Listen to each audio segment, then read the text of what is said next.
New Hampshire's destination for liberty activism, news, and opinion. For years, we've been compiling over 150 reasons to move to Keene at move.freekeene.com, where you'll learn about some of what's happening here and what makes Keene a great place to live. If you love liberty, you'll probably enjoy anywhere you end up in the Shire. But do your due diligence first. Please visit move.freekeene.com for the full list of over 150 reasons to move to Keene. That's move.freekeene.com. You're 6 minutes away from a live episode of Free Talk Live, brought to you by freekeene.com. Listen live at freetalklive.com. From Keene in the Shire, the Liberty Media capital of the world, this is Darryl W. Perry, host of FPP Radio News for Thursday, June 1st, 2017. Silver's trading at $17.14 per ounce. Gold is valued at $1,263 per ounce. Bitcoin is trading at 1.4 cents, and the average price of Bitcoin is $2,429. Antiwar.com reports with President Trump expected to announce his decision on troop levels in Afghanistan any day now, and signs that virtually all of the former generals in his administration are counseling escalation. The massive bombing in Kabul's embassy district seems destined to add pressure for a big deployment of additional U.S. ground troops. President Trump has been believed to be leaning towards the escalation proposal at any rate, with Pentagon officials pushing the mounting losses of the Afghan military at the hands of the Taliban as proof they can't manage without U.S. help. The latest security failure in Kabul is likely to play into that narrative. Of course, mounting losses and failing security have been constant, irrespective of troop levels, but the reality of the situation is those generals pushing the idea that several thousand more troops would salvage the Afghan war are believed to have the president's ear. The deaths in Kabul come at a particularly opportune time for them, as they can use this to push for the deployment to be on the bigger side of the recommendations, said to be around 5,000 troops, and Trump will be able to sell the announcement to the public as doing something about the latest attack, as opposed to just the latest in a long line of failed deployments to a war lost long ago. For nearly 40 years, Roberts & Roberts Brokerage has been a trusted source for buying and selling precious metals like gold and silver. They also take Bitcoin for precious metal purchases and have permanently removed the minimum purchase amount for all orders paid in the digital currency. Call Roberts & Roberts today for knowledgeable advice on buying and selling precious metals and a forward-thinking approach to new technologies. 800-874-9760 or visit online at rrbi.co. Reuters reports a conservative activist was sentenced to more than 7 years in prison on Wednesday for his role in an armed standoff with federal agents in Nevada in 2014 over the use of government land by ranchers and grazing fees. Jerry DeLemus was sentenced in Las Vegas District Court to 87 months in prison after he pled guilty last August to participating in a criminal conspiracy when he traveled from New Hampshire to join hundreds of armed protesters in Nevada supporting rancher Cliven Bundy. Bundy was in a dispute at the time with the federal government after federal agents seized cattle at his ranch over unpaid grazing fees. The standoff became a flashpoint for federal public land issues in the West. Bundy and his supporters opposed the U.S. government's control over millions of acres of public land in the West. He and multiple co-defendants still face charges stemming from their roles in the Nevada standoff. DeLemus had asked in November to withdraw his guilty plea. He did so after Ammon Bundy, one of the leaders of the Nevada standoff, was acquitted along with 6 others for their role in the occupation of the Malheur National Wildlife Refuge in Oregon earlier in 2016. DeLemus, a former U.S. Marine from Rochester, New Hampshire, was named a co-chair of a state veterans group backing then Republican presidential candidate Donald Trump. Ruling that DeLemus had failed to display sufficient remorse for his actions, District Judge Gloria Navarro denied his request to withdraw his plea and increased DeLemus's culpability under federal sentencing guidelines, adding up to 16 months to his sentence. He had already spent 16 months in jail awaiting sentencing. DeLemus is being held in the Southern Nevada Detention Center, and he asked that he serve his sentence in a federal facility close to his home in either Massachusetts or New Hampshire. There is no parole in the federal system for inmates sentenced after 1987. DeLemus was also sentenced to 3 years of supervised release. In court on Wednesday, DeLemus tearfully recounted his reasons for arming himself and heading to Nevada, saying that Cliven Bundy had told him that the Bureau of Land Management had snipers focused on his family ranch and he wanted to protect the Bundy children and grandchildren. DeLemus DeLemus helped provide security at Camp Liberty, a space near the Bundy Ranch that was set aside for members and associates of the groups who rallied to support the Bundy cause, according to court records. The court heard at the sentencing proceedings that although DeLemus contended that his intention was to provide protection for the Bundy family, he also stated in an interview with an agent for the FBI that "we will stand, we will fight, we will die if necessary." The other 17 defendants facing charges connected to the Nevada standoff were split into 3 groups late last year. The trial for the group, including Cliven Bundy and 2 of his sons, is expected to begin in late September. Every purchase you make from one of my affiliates at shop.fppradio.com helps fund FPP Radio. That's shop.fppradio.com. This has been FPP Radio News, online at fppradio.com. A new report released this week has found that nearly 3/4 of sleepaway campers' parents are currently using their children's time away from home to take the first steps towards filing for divorce. With 46% of campers' moms currently staying with their sisters while they try to figure it out, and 38% of campers' dads sleeping on the living room couch and staring at the ceiling for hours before falling asleep. Most campers are, at this precise moment, wholly unaware that their fathers are looking for temporary sublets and are experiencing a level of carefree, joyful buoyancy that experts say they will never feel again. The majority of campers currently have, on average, 16 days until their lives come crashing down around them, at which point their parents will pick them up from camp, drive them to a restaurant, and then break the news that while they'll always be a family, they won't be living together anymore. I love camp this year. It's so much fun. Mom sent me so many care packages. Dad even sent one. It's awesome. This is the Onion News Network.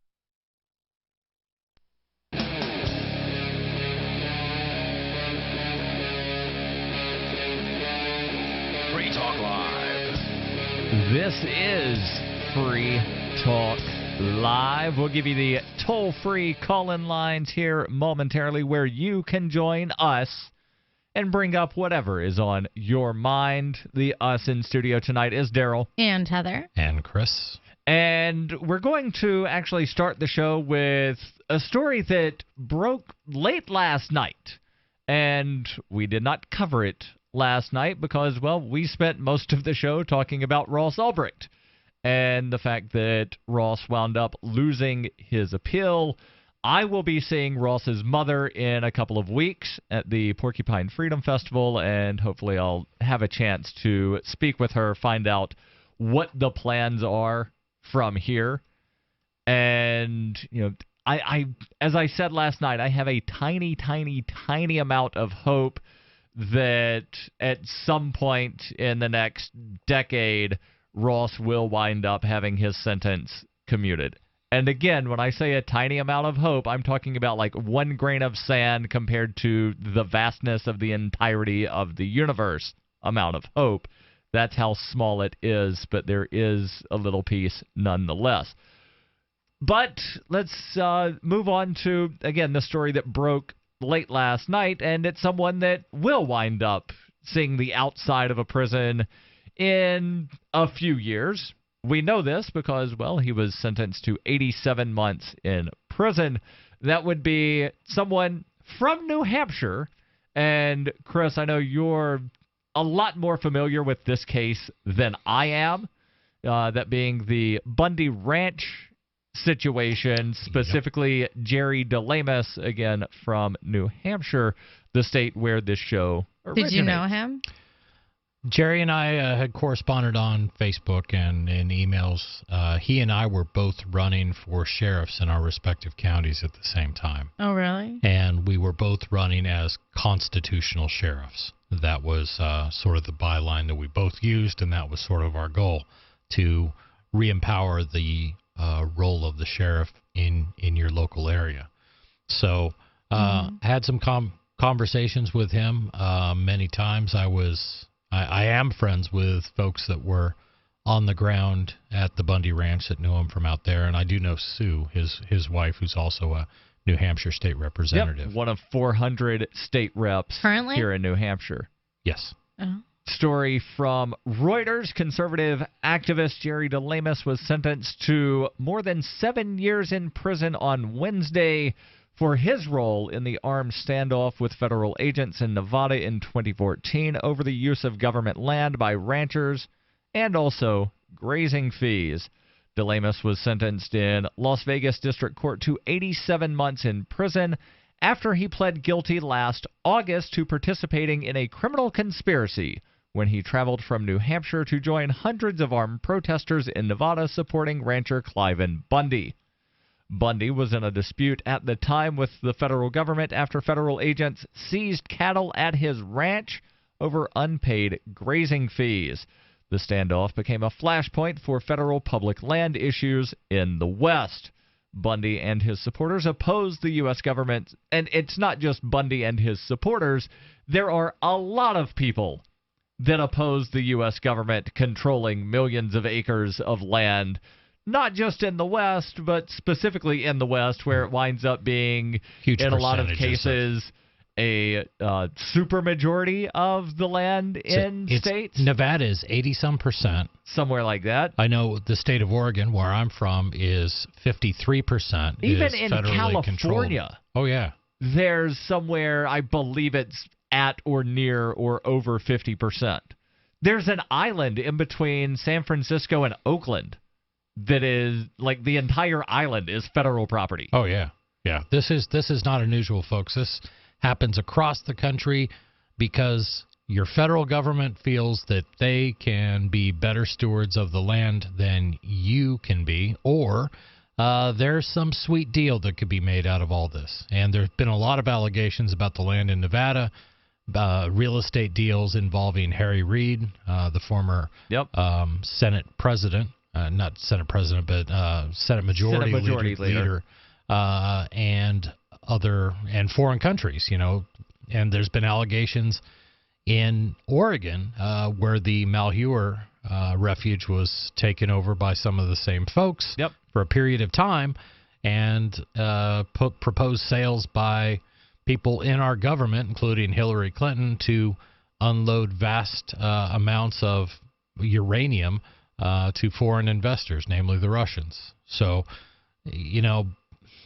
follow the money. I mean, that's usually what it comes down to. Yep, and just sort of to go off on a tangent about the way the feds will sort of, claim ownership of land, I was listening to a podcast from a friend of mine, and he's a supporter of the show, Roger Paxton, The Lava Flow, where he was talking about a farmer. I forget exactly where this guy was, but there was like a creek or a stream that ran through this guy's property. And because he had plowed the field and some of the, like wheat or hay or whatever it was went into the water, because that water went into something that connected to the ocean, the feds say, nope, that is federal waterways, and therefore you can't put things in a federal waterway without our permission. So either pay us this huge fine, or you can buy all of the land surrounding your property, and then we'll say it's okay. Right. And this happened under the Obama administration. It was this vast grab. Basically, if you have a damp piece of dirt on your property, there is a way for the federal government to claim that that is a wetland and that they control it. So on my property, I got 15 acres up here in New Hampshire. Allegedly. Well, I don't really own it. I have to pay taxes on it, so I don't really own it. But I have a pond, like a beaver pond, and I've got some water that runs down there. Allegedly. And the reason I keep saying allegedly is because, you could inadvertently wind up admitting to something illegal, because everything's illegal today, right? Exactly. That there's the claim of, everybody inadvertently commits 3 felonies a day. And so you say they own wetlands, or they claim to own wetlands? Well, federal government claims to own wetlands, and they've defined that so broadly as to any body of water that flows into a body of water that flows into something that is navigable. And here's the funny thing about water. It pretty much all flows into something. That's what water does. Especially when you live in New Hampshire and the mountains, it just carries everywhere. Right. But what that means is, and they won't come out and say we're seizing your land because, in most cases, they won't come out and say we're seizing your land because you have wetlands. What they will say is, we don't like what you're doing there, So you destroyed this wetland. There was a guy in Florida that he had, some little divot in the backyard. He filled it in with dirt, wound up getting, some federal citation for, because that divot. How'd they find out? One of his neighbors called and was like, hey, the water now runs into my yard. And they went, oh, if you're wait, listening, this is fresh don't be dirt. that neighbor, please. Right. Like, nobody likes that neighbor. Don't be that neighbor. This Mind is your fresh business. dirt in this divot, and we know that, based on things, that there was water in there more than 182 days out of the year. Right. So, therefore, wetland, you filled it in with dirt, you destroyed a wetland. So I'll tell you what's going on in New Hampshire, and I'm sure it goes on across the country, but I just happen to know about it because of a role that I play in our town. But they are updating all of the FEMA flood maps in this general area. Oh, South yeah. Central New Isn't Hampshire. this like the purple speckled mussel mollusk thing? Completely different thing. Okay. This What is is this for, like, homeowners insurance purposes? exactly for flood insurance and things like that. But what FEMA is going to do is to come into this area, say 10 or 15 towns in this area, and they're going to resurvey all streams, waterways, and creek crossings and things like that to make sure that, if your property is declared as a flood zone, then people shouldn't build there and we won't insure it. But again, everything's a flood zone, right? Isn't it the insurance company's problem to insure homes and decide, No. what they're going to charge? Flood insurance is only up to the federal government, but we can talk about that after this. Yep, and your calls and thoughts welcome. 855-450-FREE. That's 855-450-3733. Whether it be wetlands or grazing lands or people getting arrested, your thoughts are welcome. Last week at Consensus 2017, a cryptocurrency conference in New York City, an agreement was made between 56 companies representing 83% of the hashing power for Bitcoin. Bitcoin is an international internet currency that has, of late, taken the tech world by storm. In the agreement, they pledged to implement segregated witness, a long-needed patch for the Bitcoin software, at 80% acceptance instead of 95%, and increase the Bitcoin block size, relieving pressure on the network and lowering prices for transactions. This compromise is supported by the former head developer of Bitcoin, Gavin Andreessen, and Bitcoin.com's Roger Ver, along with 83% of the Bitcoin miners. Some of the core developers and the influential organization Blockstream do not support it, however. Although the finish line is not yet crossed, it may be in sight, and we here at Free Talk Live, along with most of you, breathe a sigh of relief, hoping that this opens the door to the continuation of the most important piece of software since the internet. Find out more at Bitcoin.com. It's about time something new came along for better selling and buying online. And I found it. What now, Marge? It's buysellmakeoffer.com. Never heard of it. It's a brand new company. That's why you've never heard of it. It's the newest and best way to sell any products online. I did all the research. Sell my car? Yes. Our home? Yep. My golf bag? Your golf clubs. All of them. How about your purse collection hoard? Hey, now. You said any product. Right. I did. We get 30 days free. Really? Packages starting from only $9.95. And buysellmakeoffer.com will never charge item fees, ever. Never. And this is cool. Listen to this. You can even use Skype or video to show your items. That's cool. Yes. All we have to do is go to the website, sign up, and then load our stuff to sell. I love this site. Buysellmakeoffer.com. Buysellmakeoffer.com. You got it? Buysellmakeoffer.com. Buysellmakeoffer.com. Better selling, better buying. I just heard the best sales pitch I've heard in a long time on an airplane. The flight attendant announced, "If you paid more than $75 for your round-trip ticket, you overpaid." This is brilliant because everybody on the flight paid more, and I was struck by how all the road warriors stopped typing and reading and working and looked up. The announcement invited us to apply for the airline's credit card, and the sign-up bonus, enough frequent flyer miles for a free round trip. Talk about turning lemons into lemonade. With some banks offering free credit cards, $75 is an outrage for an annual fee, but a bargain for airline tickets. For more tips on communicating more effectively, hit survivalspeech.com, where you can see how I got the CEO of another major airline to shower me with freebies. I'm Holland Cook. Here's a chance to do a little activism while you're cruising Facebook, Twitter, or Google+. Between the LOL cats, the recipes, the hot girls, and the inspirational sunrise memes, Free Talk Live's posts pass by your newsfeed. Like them, comment. It gives us more exposure. If you don't see our posts, click like at facebook.freetalklive.com and then hover over it to click Get Notifications. It's an easy way to spread the ideas of liberty a bit further. I know you're busy, but you can spare that tenth of a calorie it takes to click on something. Facebook.freetalklive.com. Are you tired of governments murdering people around the world? Stop using their money. There is an alternative. Bitcoin is a stateless, free market, non-political currency. Bitcoin cannot be inflated or controlled by any government. By using their money, you are helping the state. Stop doing it. You have an incredible alternative available now. Learn it, use it, spread it. Get started with Bitcoin at bitcoin.com. That's bitcoin.com. Help get LRN.FM into more ears. Visit promote.lrn.fm for a free bumper sticker, flyers, banners, graphics, and more. Promote.lrn.fm.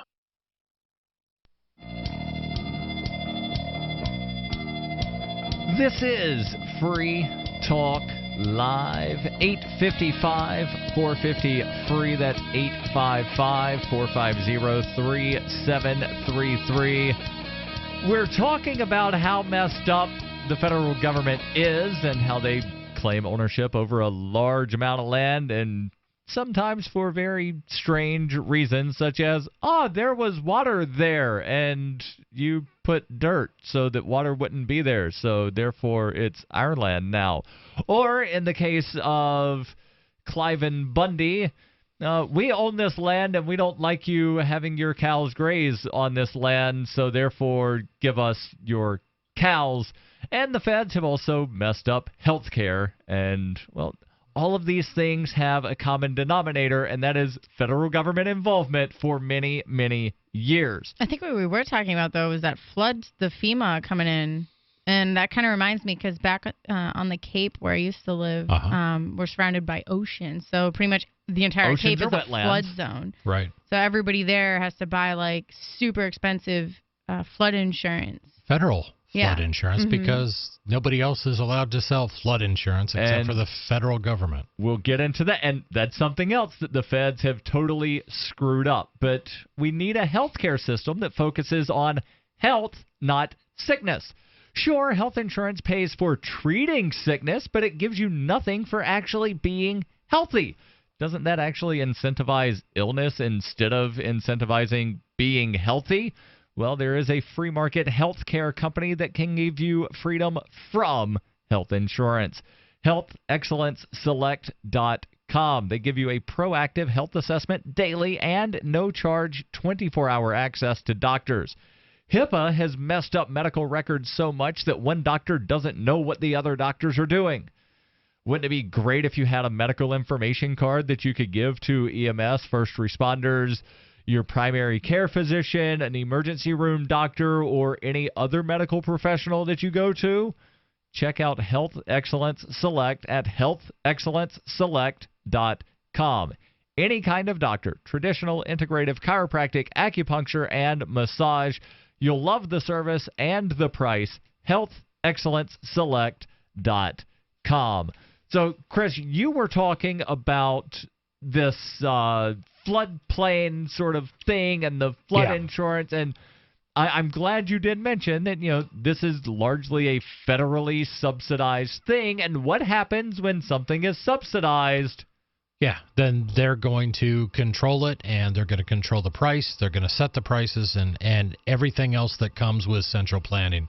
But what this is troubling is we do hear these stories of, the federal government coming in under the auspices of environmentalism. In the Bundy Ranch case, the original what they were barking about was the desert tortoise. Yes, the desert tortoise, the prey of cattle. Where I'm not familiar. Cattle love desert tortoise. You can put a bale of hay and a desert tortoise in front of a cow, and the cow will eat the desert tortoise every single time. Now, of course, I'm being completely facetious. That's ridiculous. But the allegation was that the desert tortoise was being horribly impacted by grazing cattle, and that's why the federal government had driven off every other rancher in that area. But I thought it was because he didn't pay grazing taxes. He said he defied the federal government. He said, you guys have no right to come in here and mismanage this land, and I'll be happy to pay grazing taxes, but I'm going to pay it to the state of Nevada, who should be the rightful stewards of this land. If it's going to be in public hands, then let it be the local state, not a bunch of bureaucrats in D.C. So he was very open about that for years.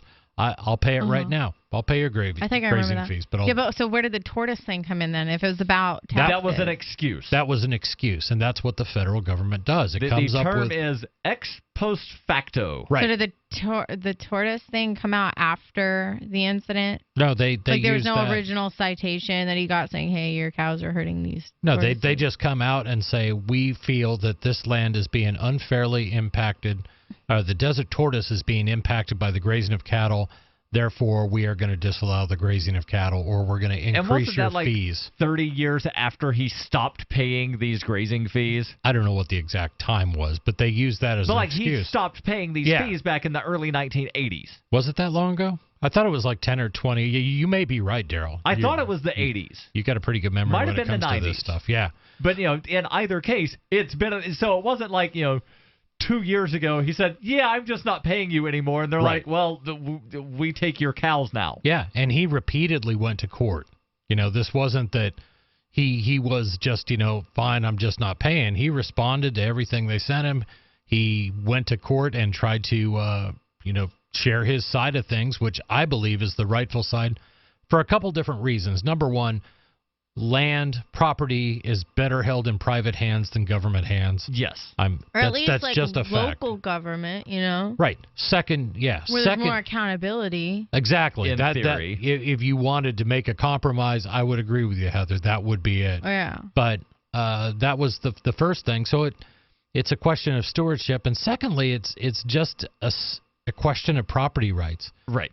At some point, these lands were not federal government lands. They were owned by the state, or they were owned by individuals, or they just weren't claimed to be owned by anyone. Right. And we'll continue this discussion. We've got Libertarian Banker on the line. Libertarian Banker, you're on Free Talk Live with Darryl, Heather, and Chris. Go ahead with your thoughts. Hey guys, don't think I've ever got to call in on a Thursday night, so this is quite a treat. And I wanted to talk real quick about flood insurance. You guys were talking about that earlier. Yeah. And just kind of bring a couple of facts to the table here. Flood insurance is written by private companies and the government, so they compete on price. Where the government comes in is areas that private companies won't write. So, there are certain areas that are Which is like most so, of Cape Cod, where I used to live. Exactly. So the government will step in and insure those. And part of the reason I think that the government started getting involved in flood insurance, I'm not saying this is the right thing to do, but this is the reason why, is because of Hurricane Betsy back in the 1960s, just absolutely devastated an area. And, there was this big public outcry that nobody was able to get flood insurance. So, the politicians all scrambled and they put this together. But part of the reason I think that flood insurance is so tricky is that you sit quiet for 15 years, 20 years 100. with no flood. And then all of a sudden, all at once, bam, the entire, place is taken out. And the devastation is absolutely massive. And so insurance companies just don't want to write that. There's a lack of data as well. Like what areas are, more prone to flooding? What's the price supposed to be in this area, that area? Right. There's Do you just think a lack of data for them to write. Private fundraising would be more effective, though? Because if you're going 15, 20 years without a flood and everybody's been paying all this money because government says so, if you look at things with like Hurricane Sandy, where like insane amounts of money get fundraised when these natural disasters happen almost instantly, like overnight, there's almost so much money that they don't even know what to spend the money on. You know what I mean? Exactly. Yeah, and I think private companies can come in and fill the gap there. It's so tricky with the lack of data. There has to be more data, more studying, more facts out there, I think, to make it worthwhile. Libertarian Banker, we're going to hold you over because this is definitely something that deserves more input, more discussion. This is Free Talk Live. Your calls and thoughts welcome. 855-450-FREE. This is Dan Pilla. Do you owe the IRS money you can't pay? Are tax debts crippling you? I've defended people from the IRS for over 30 years.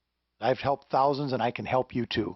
I wrote the book on IRS settlement, and I'm telling you, there's no such thing as a hopeless case.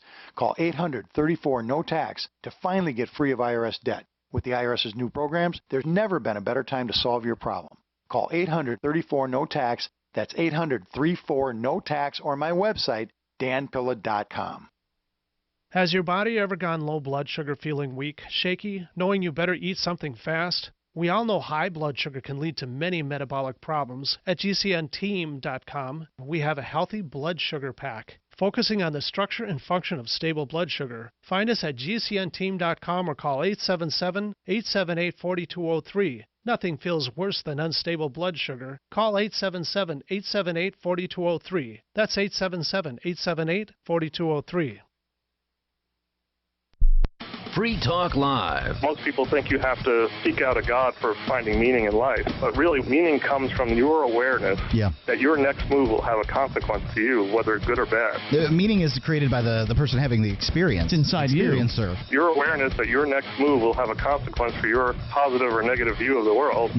That's where all meaning comes from. And I fully believe that it's your interpretation of your experiences, how you decide to act as a result of the circumstances that surround you, that will ultimately decide your fate here. As far as, will you have a pleasant experience or will it be a hellacious one? I believe that I believe in heaven and hell, but I believe that they exist every moment. Like you get to choose heaven and hell, and the people that do bad things experience hell because doing bad things results in bad stuff. But you can always choose otherwise. You can begin at any moment to start over again. Sinners can be redeemed. Free Talk Live, 7 nights a week from 7 to 10 Eastern, live on the Liberty Radio Network at LRN.FM.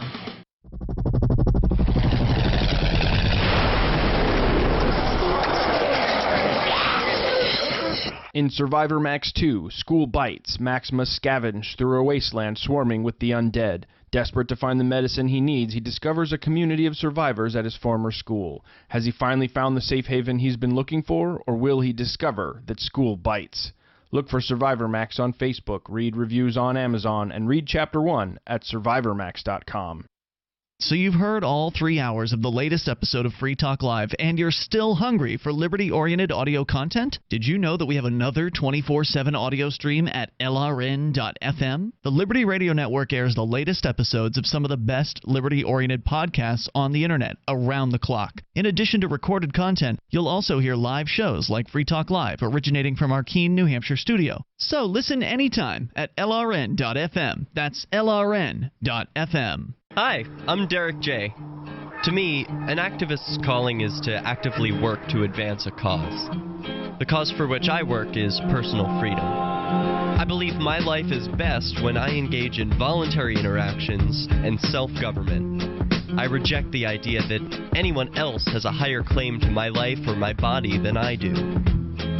I see people who call themselves the government as a threat to my personal freedom.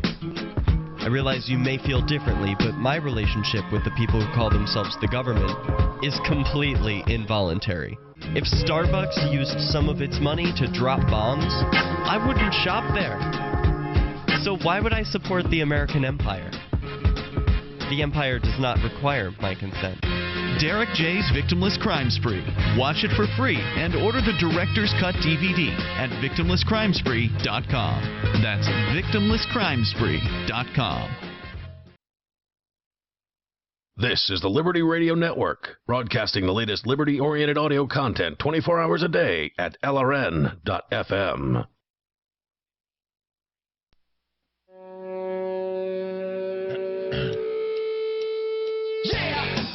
This is Free Talk Live. 855-450-FREE. That's 855-450-3733.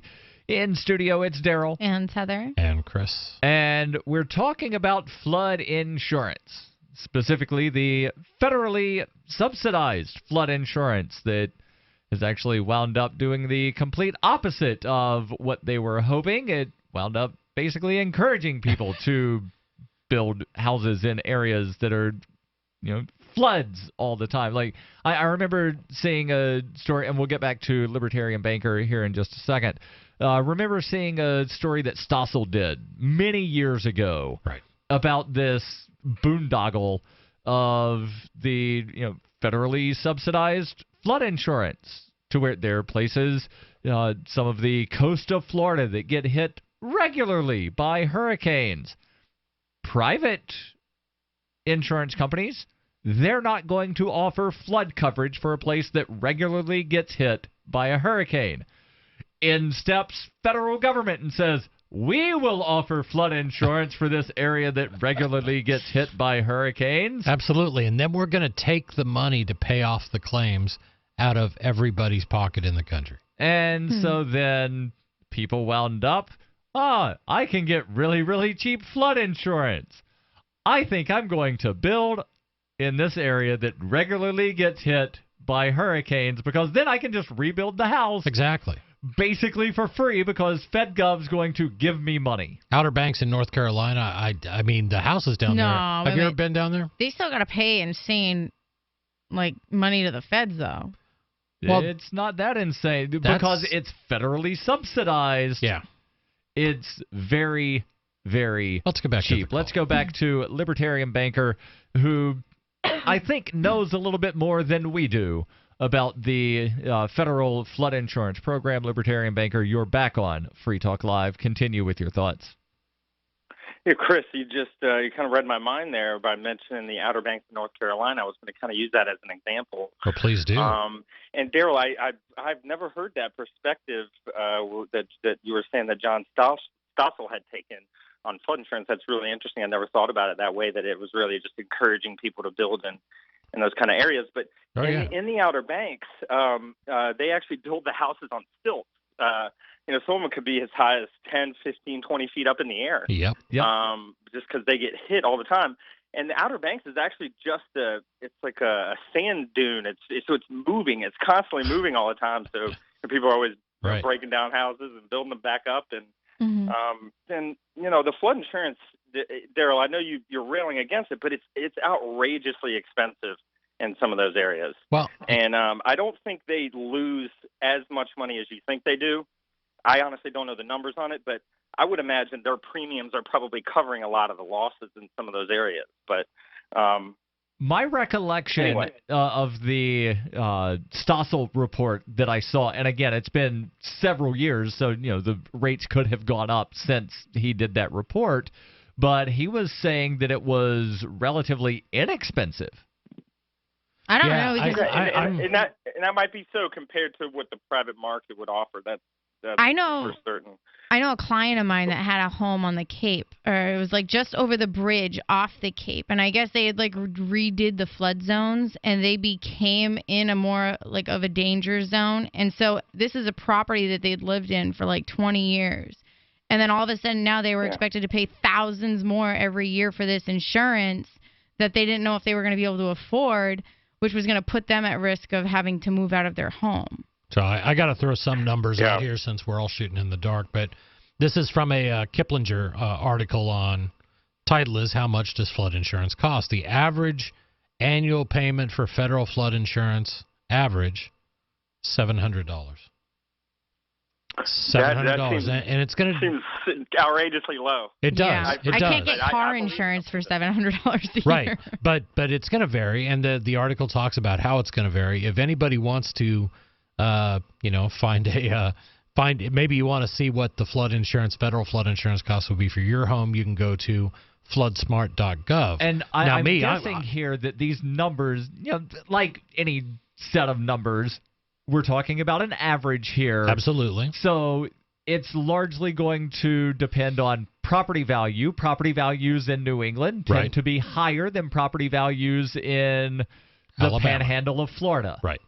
So what I'm going to do is when I get home tonight, I'm going to go to one of those find a vacation home sites. I'm going to find a nice place and maybe Kitty Hawk. What do you think, Libertarian Banker? Kitty Hawk? I think you should I go further north? Go to Rodanthe. Oh, nice. Rodanthe is in the Outer Banks. It's probably one of the worst hit areas every time.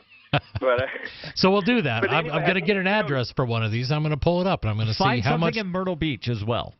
Yes. South Carolina. Yeah. Just a little bit further south, but slightly different because I don't think that Myrtle Beach gets hit as much as the Outer Banks. But I think the core point, which Darryl made, and I think John Stossel before him, and probably who knows else, is by the government subsidizing costs, two things are wrong. First of all, it requires, it's basically putting every taxpayer in the United States on the hook to pay these claims off because they can frequently vastly exceed. And you said it yourself, these things can devastate an area. They can wipe out absolutely everything. That's the first thing. The second thing is it's government modifying behavior. So before there was a federal flood insurance program and private insurers just refused to insure areas like this, I'd imagine there were a lot of parts of our coastline that there just weren't houses on. Right. But Yeah, now, so it's a what's the term I'm thinking of? It's an insurance term. It's an unintended consequence. It's an unintended consequence almost. It's that of a government policy, which always happens. And moral hazard. Moral hazard. There you go. And the you had mentioned earlier, Heather, about how they had done the flood remapping. Yeah. And that's what I was saying earlier is part of the problem is that lack of information is there. And I think private insurers would write insurance on these coastal areas if there was better information about how often it floods, what areas flood and that kind of thing. Because the government, I think they do it's a 50-year or 100-year flood plain. So they're going to look and see, okay, over the last 100 years, how high has the water come up in a certain area, and they're going to judge it based on that. But that's that 100 years is always sort of rolling.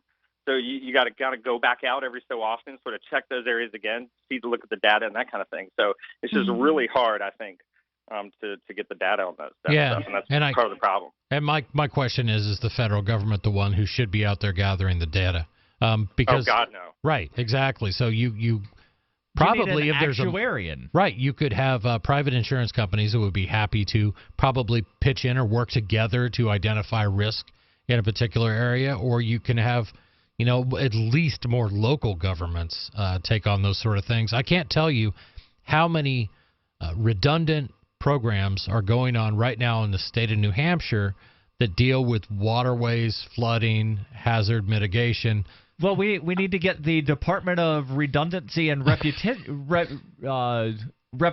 Department to investigate all of the redundancies and repetitions. It's the Department of Redundancy, Repetition, and Repetition Department. That's the one you're thinking. Yes, that one. Yes. We need to get them on the hook for figuring out all of the repetitions and redundancies. Libertarian Banker, thank you for the call.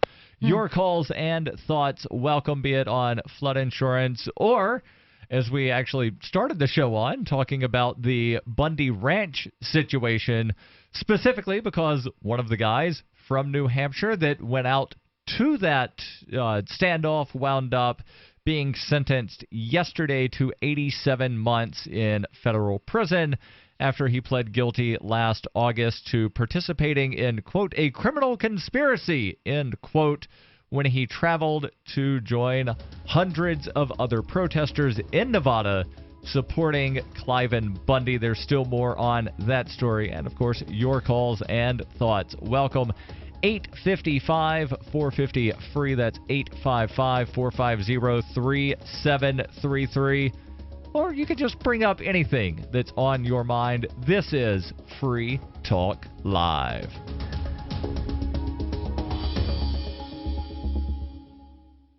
If you're a sleep apnea sufferer who's on the go, go to your phone. Because if you give us a call right now, you'll be able to try the world's first portable mini CPAP device absolutely risk-free for 10 restful nights.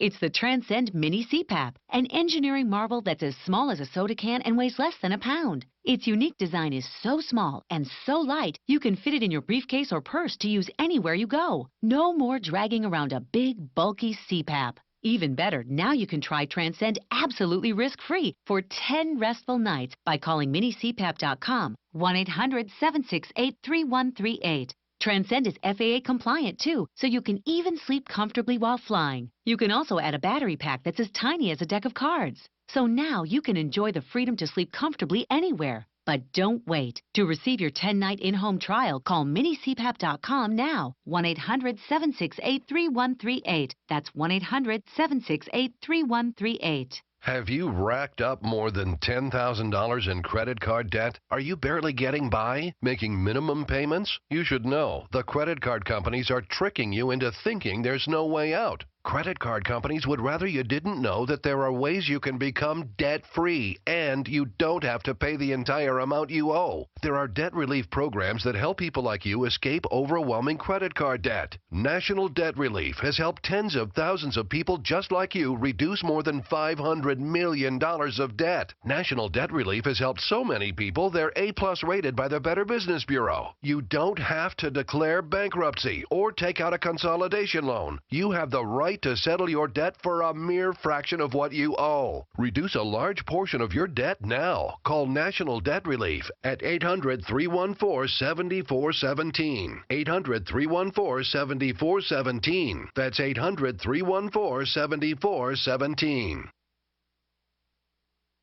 Uncertainty has become the talking point when it comes to financial markets. One thing is becoming certain: safe haven assets. Hard assets are now becoming the choice of informed investors. The most recognized and valued hard asset is gold. The highest performing asset this year is gold. Trust gold to protect and grow your IRA or 401k. Central banks and billionaires are doing the same thing. Choose a more stable asset that has tremendous upside potential. As these uncertain times threaten the markets, your decision to reduce your exposure to these markets before further negative effects to your portfolio would be well timed. Call 1-800-GOLD-IRA to transfer your existing IRA into an actual physical gold and silver IRA. American Bullion is the pioneer of gold IRAs. They handle all the details for you. Call 1-800-GOLD-IRA to get prepared. Start protecting and growing your IRA and 401k before the next crash. American Bullion. 1-800-GOLD-IRA. LRN.FM is proud to announce our official listening apps for Android and iOS devices. Now you can easily tune into our streams anywhere, anytime on your smartphone or tablet. Just visit apps.lrn.fm or search for LRN.FM in the Android or Apple app stores. Please download, rate us 5 stars, then share the link on your social media and let your friends and family know how you're listening to LRN.FM. Download it now, free at apps.lrn.fm. I love My Magic Mud. I drink a lot of coffee. I had stains on my teeth. Then I found My Magic Mud, and I was told it would remove stains. So I paid attention when I brushed the first time. My Magic Mud is black tooth powder, and the difference it made in my teeth in one application was noticeable. With 4, my teeth were as white as you normal folks out there. Please go to mymagicmud.com and buy a jar. There's 150 applications for $25. You can use Bitcoin. mymagicmud.com. You can sign up to receive the latest about the Liberty Radio Network via our email updates at updates.lrn.fm. That's updates.lrn.fm. This is Free Talk Live. 855-450-FREE. That's 855-450-3733. You know, we're talking about things that are kind of upsetting and making us kind of angry. But let me tell you about something that doesn't make me angry, and that is a good steak. And I know there's probably some vegans that are listening that don't like steak, but, I'm not going to say normal folks because nobody's really normal because normal is relative, but, us meat eaters, generally, we love steak. And don't you want to get a good steak? And Father's Day is right around the corner. Maybe you want to get a good steak for your dad. Well, you can do that over at omahasteaks.com. Type in FTL in the search bar, and you can wind up getting a lot of really good stuff for Dad for only $49.99. This is a limited time Father's Day package. When you go to omahasteaks.com, enter FTL in the search bar to get the savings. You get all of the following: 2 tender mild filet mignons, 2 bold beefy top sirloins, 4 crispy fried 4 crispy chicken fried steaks, 4 juicy boneless pork chops, 4 all-beef Omaha steak burgers, 4 award-winning gourmet jumbo franks, 12 ounces of all-beef meatballs, 1 pound of steakhouse fries, 4 made-from-scratch caramel apple tartlets, 1 Omaha steak seasoning packet, plus you get 4 additional burgers absolutely free. All of that, all of those things that I just said, you can get for $49.99 when you go to omahasteaks.com, type FTL in the search bar, and get that Father's Day package added into your cart. I absolutely love these things. I've got a bunch of them sitting in the freezer, and basically I'm just going to wind up eating all of that, not at once, obviously. Not sharing with your co-hosts. I might share occasionally, but probably not. Thanks, Darryl. No. That's for me. You've got to get your own, Chris. Go to omahasteaks.com. Type FTL in the search bar. Get all of that for less than $50. Let's go to the phones. We've got Joe calling in from Lakeside, California. Joe, you're on Free Talk Live. Go ahead with your thoughts. Hey, I just get angry when you talk about people going to jail that are non-hard criminals. And we taxpayers are paying for that. The people that went to Bundy to help him out were just like your good neighbors that go to a fire when a home is on fire, they go help put the fire out. Mm-hmm. And they were going for really a just cause, and now all taxpayers are up for the bill. Darryl, if you're lobbying, have you lobbied for a way to punish people without putting them in jail or work release programs, or what's the future on this? Well, what I would love to see is the repeal of mandatory minimum sentences. That would be a great start. I would also, would be good. I would also love to see a repeal of all victimless crimes. Yes. Now, the feds are arguing here that this technically was not a quote-unquote victimless crime because people were pointing weapons at federal agents. Which technically is a threat of violence. Okay, but exactly where is the proof? Where is the body camera shot looking down the barrel of a gun?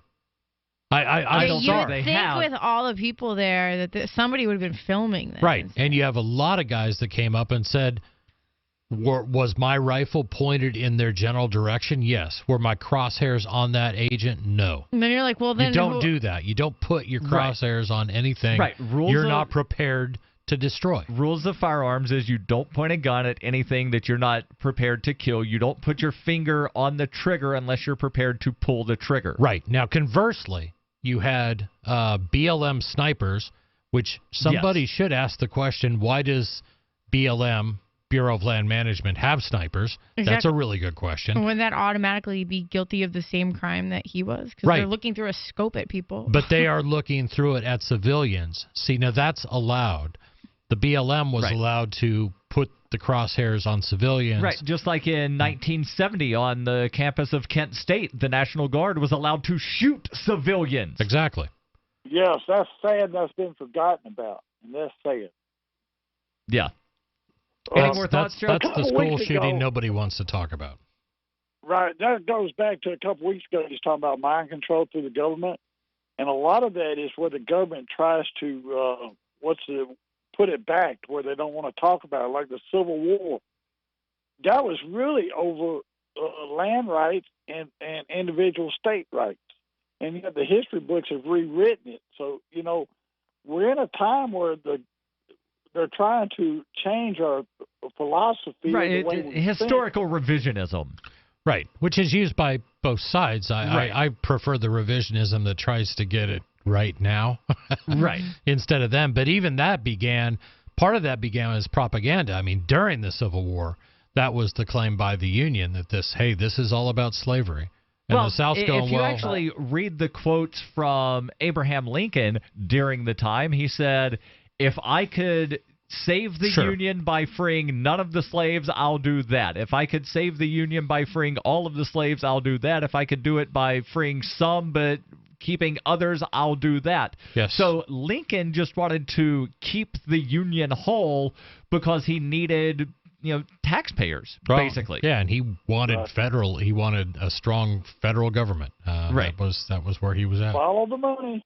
Right. Yep. Thank And you. speaking of But money, it going back was to- Lincoln who introduced legal tender laws and wound up having the U.S. Treasury issue greenbacks. And, that's basically the precursor to the Federal Reserve. So, like this whole thing, if we just get rid of legal tender laws, then we can have honest money. Oh, and I got to plug a book real quick, and we're going to get back to this caller to get his thoughts. But I just finished Murray N. Rothbard's History of Money and Banking in the United States, which covers sort of the colonial period up to the 1950s, 1970s. The Civil War period in terms of U.S. monetary and banking policy is unbelievable. And there were, you talk about shenanigans going on today in Wall Street, it's been a constant. I'm sorry, caller, I interrupted you. Yeah, go ahead, Joe. That's fine. Do you think in our lifetime we'll see where the jail time or something of that nature is overthrown? But do you think because so much of it is leased out or given back to where it's for profit that it's going to stay that way?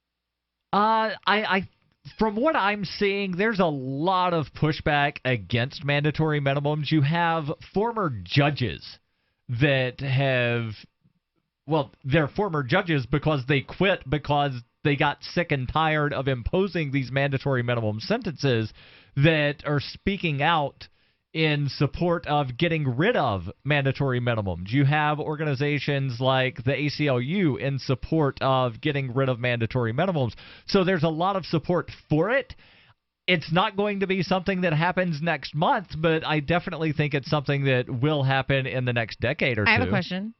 Do you think if we got rid of mandatory minimums that it would make the push to repeal laws that just flat out shouldn't exist, like less, Make it a little easier to do? Yes. No, not even make it easier to do. I'm meaning that we'd have less support because, it wouldn't be as bad if there were, you know what I mean? Like, say you have a victimless crime. Right. And right now there's a mandatory minimum. Like, that's harsh. That harshness essentially, pokes people and it hurts to a point where people get outraged and they want to change it. They want that You're law saying gone. If that doesn't happen and people were no longer outraged because... Or if only one out of every 10 people got a harsher sentence, then there might not be as much outrage. No, because Do you know what I'm the way saying? I see it is, let's look at the drug war, specifically cannabis. Sure.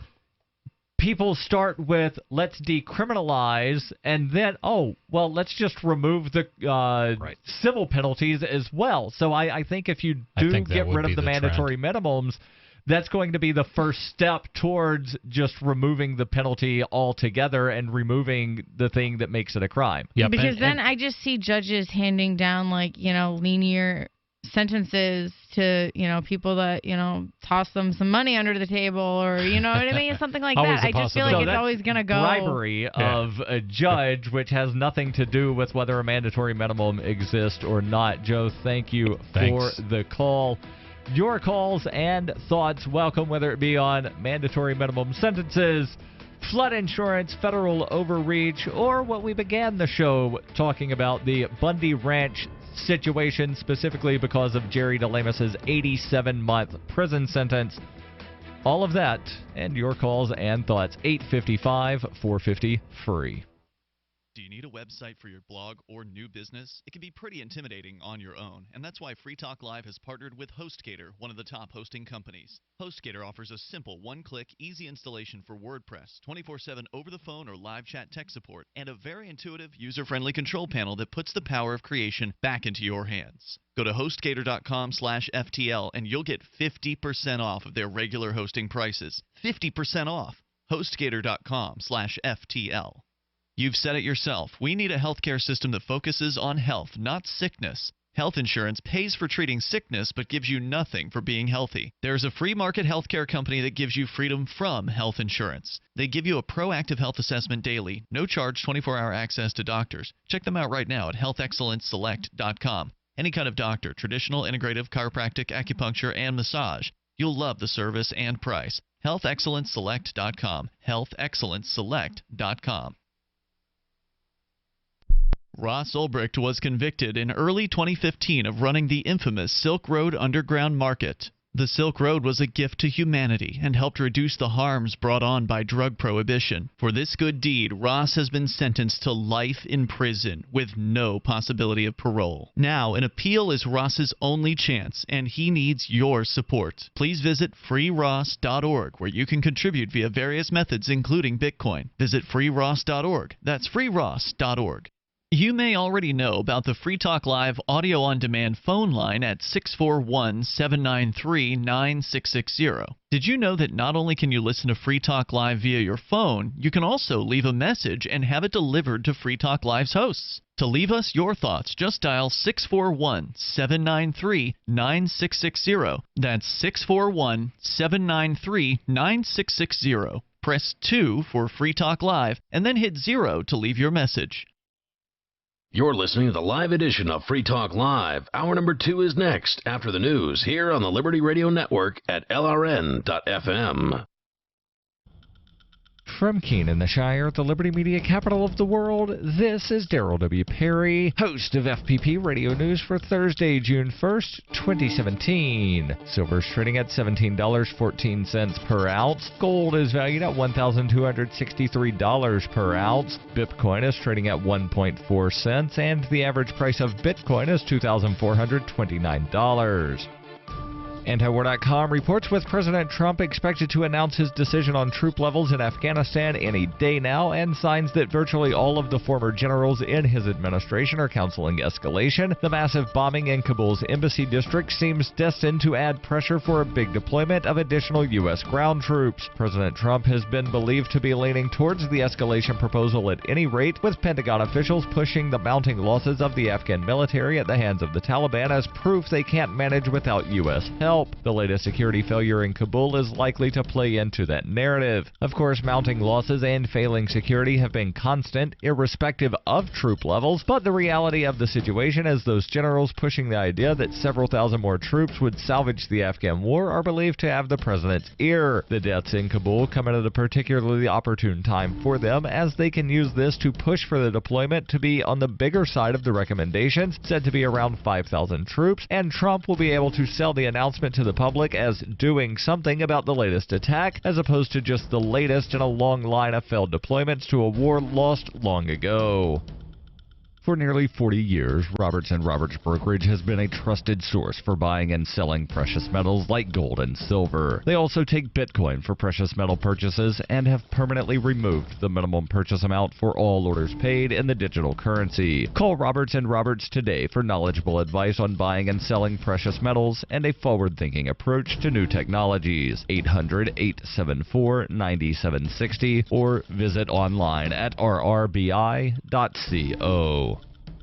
Reuters reports a conservative activist was sentenced to more than 7 years in prison on Wednesday for his role in an armed standoff with federal agents in Nevada in 2014 over the use of government land by ranchers and grazing fees. Jerry DeLemus was sentenced in Las Vegas District Court to 87 months in prison after he pled guilty last August to participating in a criminal conspiracy when he traveled from New Hampshire to join hundreds of armed protesters in Nevada supporting rancher Cliven Bundy. Bundy was in a dispute at the time with the federal government after federal agents seized cattle at his ranch over unpaid grazing fees. The standoff became a flashpoint for federal public land issues in the West. Bundy and his supporters opposed the U.S. government's control over millions of acres of public land in the West. He and multiple co-defendants still face charges stemming from their roles in the Nevada standoff. DeLemus had asked in November to withdraw his guilty plea. He did so after Eamon Bundy, one of the leaders of the Nevada standoff, was acquitted along with 6 others for their role in the occupation of the Malheur National Wildlife Refuge in Oregon earlier in 2016. DeLemus, a former U.S. Marine from Rochester, New Hampshire, was named a co-chair of a state veterans group backing then-Republican presidential candidate Donald Trump. Ruling that DeLemus had failed to display sufficient remorse for his actions, District Judge Gloria Navarro denied his request to withdraw his plea and increased DeLemus' culpability under federal sentencing guidelines, adding up to 16 months to his sentence. He had already spent 16 months in jail awaiting sentencing. DeLemus is being held in the Southern Nevada Detention Center, and he asked that he serve his sentence in a federal facility close to his home in either Massachusetts or New Hampshire. There is no parole in the federal system for inmates sentenced after 1987. DeLemus was also sentenced to 3 years of supervised release. In court on Wednesday, DeLemus tearfully recounted his reasons for arming himself and heading to Nevada, saying that Clive and Bundy had told him that the Bureau of Land Management had snipers focused on his family ranch and he wanted to protect the Bundy children and grandchildren. DeLemus helped provide security at Camp Liberty, a space near the Bundy Ranch that was set aside for members and associates of the groups who rallied to support the Bundy cause, according to court records. The court heard at the sentencing proceedings that although DeLemus contended that his intention was to provide protection for the Bundy family, he also stated in an interview with an agent for the FBI that "we will stand, we will fight, we will die if necessary." The other 17 defendants facing charges connected to the Nevada standoff were split into 3 groups late last year. The trial for the group, including Clive and Bundy and 2 of his sons, is expected to begin in late September.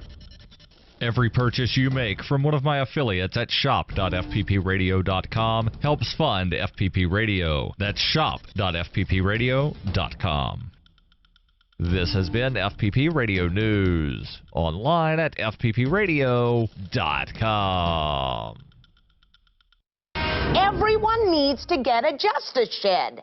So you have a place to throw that little juvenile delinquent you caught loitering out on the street corner. This is not rocket science, people. I just call up my neighbors, Frank and Terry. We get out there with baseball bats, fishing nets, and we knock that suspect out. And we toss him in our justice shed. We just start dealing out some shovel beatings. That's democracy, people. That's the biggest benefit of the justice shed, people. You are in charge. Our justice shed was all filled up, so we created this justice cage. It's just as good. These guys, I think we caught them shoplifting, and this is my daughter's boyfriend. Look, if you don't have a yard big enough to place a justice shed in, go out and get yourself a justice barrel. I don't care. The important thing is to take control of your safety by any means necessary. This is the Onion News Network.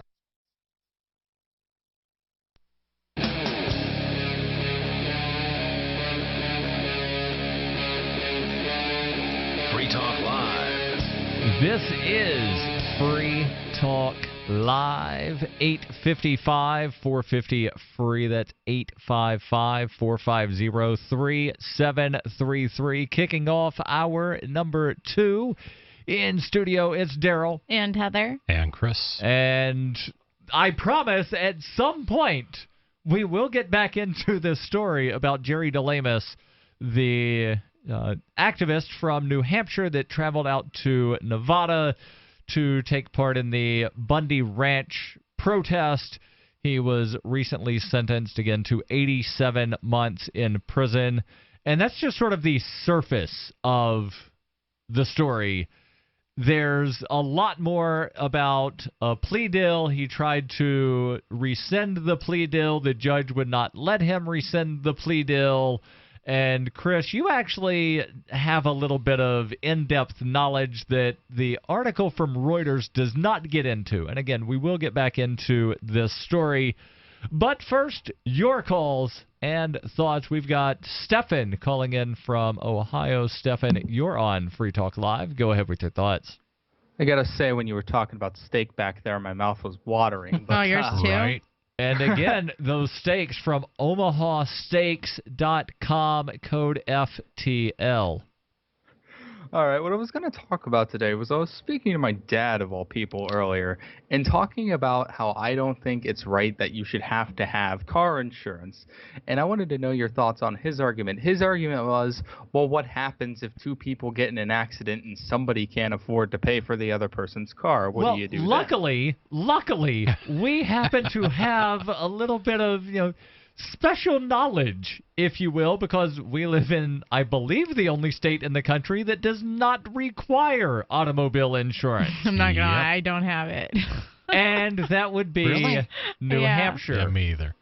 So, Chris, do you want to tackle this one, or do we want the former insurance salesman to tackle this one? I used to sell insurance, and I don't have it on my car right now. So you pretty much, you handle it like grown adults, or you could, if you didn't have if you didn't make right the situation and you caused an accident and didn't have insurance, they could essentially take you to court and sue you for the damages. And right. You know what I mean? And then it becomes a matter of the courts, to decide, what is necessary to pay back the other person in order to make them whole. And let's give another analogy, and I know comparison by analogy is not something blah blah blah. It makes a blank out of you and me. But let's look at this of, well, we need to require that everybody have a credit card, because what happens to the person that lives paycheck to paycheck and they just don't have enough money to wind up buying that extra meal that they wind up needing, or they don't have the money, they had to get their car repaired, something bad happened to their car and they need to get a car repaired. So we have to mandate credit cards. I'll give you a better analogy. That would be, what about those people that don't have health insurance? What about life insurance? No. Then we must make laws that make it a law that you have to purchase health insurance. Do you know when I dropped my health insurance? When Obamacare kicked in? No. After it passed, as soon as I was able to, before it ever got implemented, as soon as it passed. Yeah. Well, I used to sell life insurance, so think about that. Like, what about life insurance, right? Because they don't let you, if great grandma passes away, you can't just bury her in the backyard like your dog. Actually, in New Hampshire, you can. No way. As long as don't you mark even it, tell me. as long as you mark it on the deed, and I think there might be a requirement that grandma at least be put into a box. Nope. But you have to be a certain number of feet from a body of water. That's one of them. Yep. But yeah, interestingly, when I was a selectman in my small town in New Hampshire, it got brought to us saying we think but you still that have this to pay to what? No. So the grandma could die in the hospital and they just hand you her body. They brought it to the selectmen. Somebody said, I really think we need to regulate burials because people have just buried people in their backyard, and my position was, I don't think so. I don't see anything wrong. If I own my land, why can't I? More to the point, why can't I dig my own hole so my girlfriend just has to roll me downhill into it when I'm dead? Right. And New Hampshire, does it have to be a burial, state. though? Like, what if you wanted to, create your own relative? Could you, throw grandma on a fire? Or? I don't see why not. That's a crematory. There might be regulations. There might be regulations on cremation. Well, I just remember with my Nana passed away here in New Hampshire, we paid a couple $1,000s just to get her back in a little cardboard box. It wasn't even like an urn or anything. It cost a few $1,000s. So I used to sell life insurance to cover these kinds of expenses. So now that you're telling me you can bury grandma in the backyard, I'm just wondering, because my mom, at least in New Hampshire, I couldn't get my mom to buy life insurance, and her exact words were, "Throw me on the fire." Right. I was like, Mom, I'll go to jail. Why not? And as far as I'm concerned, if that is regulated, it shouldn't be regulated. And if you want to do that, that's fine. But back to your point, should government mandate that people buy insurance for anything? Is that anywhere in the Constitution? Does that respect property rights? Whether it's in the Constitution or not, no, is it moral to force somebody to be a customer of a good or service? And exactly. I think the other thing, too, is if somebody doesn't do that, they get thrown in jail. Exactly. But the question is, given our society, given our form of government in the United States, what justifies the government at any time saying you have to buy this good or service? And it just doesn't exist. And when you say that, too, when you're saying, somebody has to buy this good or service, you're basically saying if they don't, you're willing to pay out of pocket to put them in a cage. I think that's what it means, because if you didn't pay that, right, then you could potentially be in jail for a victimless crime. You would get fined for not having it, and if you didn't pay your fines, then they probably take you to court, and you probably get some jail time out of it. Okay, it might not necessarily be jail, but you're saying that I'm willing to pay this price tag as a taxpayer for all of the people that don't comply with these regulations. Right. I would argue that by requiring people to have insurance, you are causing more problems, because a lot of the time people that don't have insurance will get into issues and they'll just flee from the scene because they're like, oh crap, I don't want to get in trouble for having zero insurance. Right. Yep. For example, last week I was on my bike and I was hit by a car and the guy just sped off, and sometimes I think to myself, did he even have insurance? He may have, and he didn't want his rates to go up. That's a really good point. Right. So there's the moral hazard in all this, and maybe he had insurance, but he knew, oh wait, I missed court last week, so there's this outstanding bench warrant, and if the cops show up, then I'm going to jail and I've got to go to work. So like you never really know why somebody flees the scene. And that's why it's actually a good thing to get insurance, even though I don't have any right now. I do plan on getting some. I just actually got this car and got it inspected and stuff. So it is a good personal decision to get insurance for your own benefit.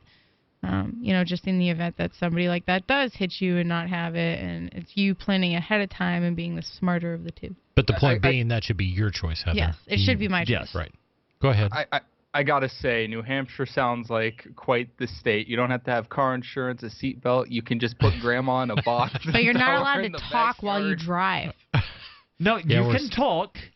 You just can't hold the phone up to your ear. You can use a Bluetooth. We're working on that. We're working on making that better. But and you can't smoke marijuana. The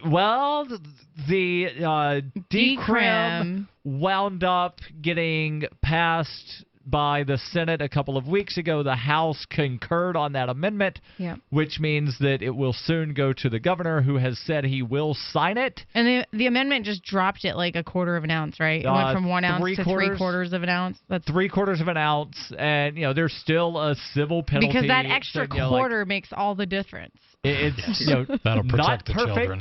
It's barely on the good side, but it's a step in the right direction, and I applaud them for taking a step in the right direction, and I will continue to advocate that they wind up taking more steps in the right direction. Stefan, thank you for the call and thoughts. Your calls and thoughts welcome. 855-450-FREE. That's 855-450-3733. Thoughts on mandatory vehicle insurance, mandatory minimum sentences, flood insurance, or activists going to jail for protesting federal overreach, or anything else that's on your mind. 855-450-FREE. That's 855-450-3733. Warning. If you've recently declared bankruptcy, you're going to want to cover your ears, because there's an alternative to bankruptcy, and it could be better than you'd ever think possible. But if you've already declared bankruptcy and have missed this opportunity, you'll want to cover your ears now. Here it is. Right now, the company that has resolved more credit card debt than anyone in the U.S. may be able to settle your debt too. You can resolve your debt with one low monthly program payment. If you call right now and qualify, Freedom Debt Relief will show you how low your monthly program payment could be for free. Call now, 1-800-660-1581. That's 1-800-660-1581. If you're struggling with debt, this could be your answer. And the bigger your debt, the more money you could save. To find out for free how much of your hard-earned money Freedom Debt Relief could help you save, call now. 1-800-660-1581. 1-800-660-1581. 1-800-660-1581. It's about time something new came along for better selling and buying online. And I found it. What now, Marge? It's buysellmakeoffer.com. Never heard of it. It's a brand new company. That's why you've never heard of it. It's the newest and best way to sell any products online. I did all the research. Sell my car? Yes. Our home? Yep. My golf bag? Your golf clubs. All of them. How about your purse collection hoard? Hey, now. You said any product. Right. I did. We get 30 days free. Really? Packages starting from only $9.95. And buysellmakeoffer.com will never charge item fees, ever. Never. And this is cool. Listen to this. You can even use Skype or video to show your items. That's cool. Yes. All we have to do is go to the website, sign up, and then load our stuff to sell. I love this site. Buysellmakeoffer.com. Buysellmakeoffer.com. You got it? Buysellmakeoffer.com. Buysellmakeoffer.com. Better selling, better buying.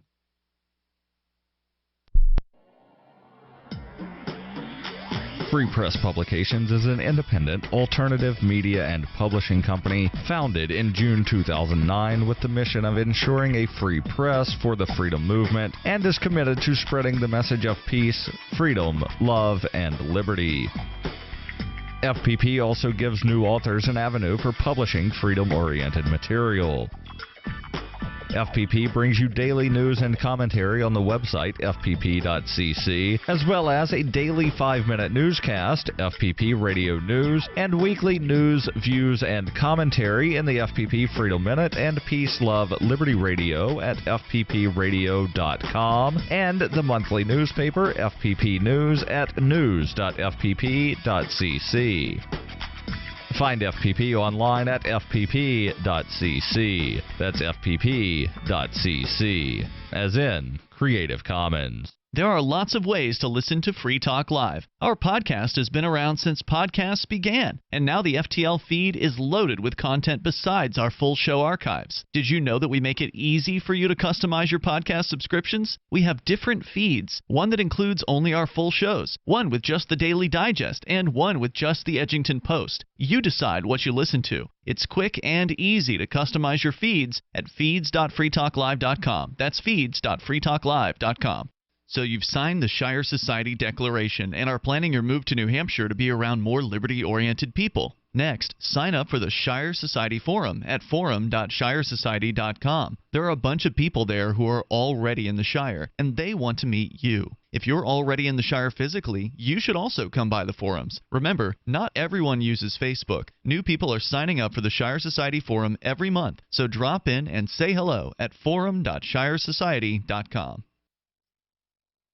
What's up next? Visit the Liberty Radio Network program guide to find out at shows.lrn.fm. That's shows.lrn.fm.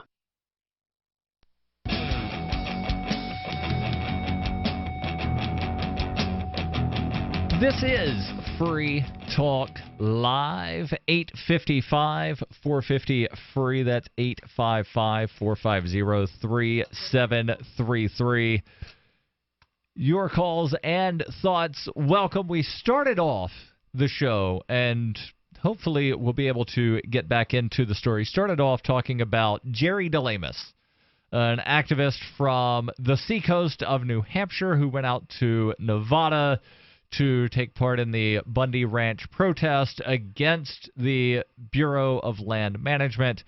And we've sort of been all over the map. And that's fine, because that's kind of what the show is, where we bring in show topics and then callers get to divert us a little bit. And, like the old trolley meme goes, at some point you pull the lever and go back on the right track. And hopefully we get to go back on that right track. And hopefully Bitcoin winds up getting its act together and getting on the right track. What am I talking about? Well, the fees are absolutely ridiculous. Bitcoin.com recently reported that transaction fees have increased more than 1,200% in the last 2 years. To a lot of Bitcoin proponents, the current fee market is moving way too fast, making Bitcoin unusable for certain transactions.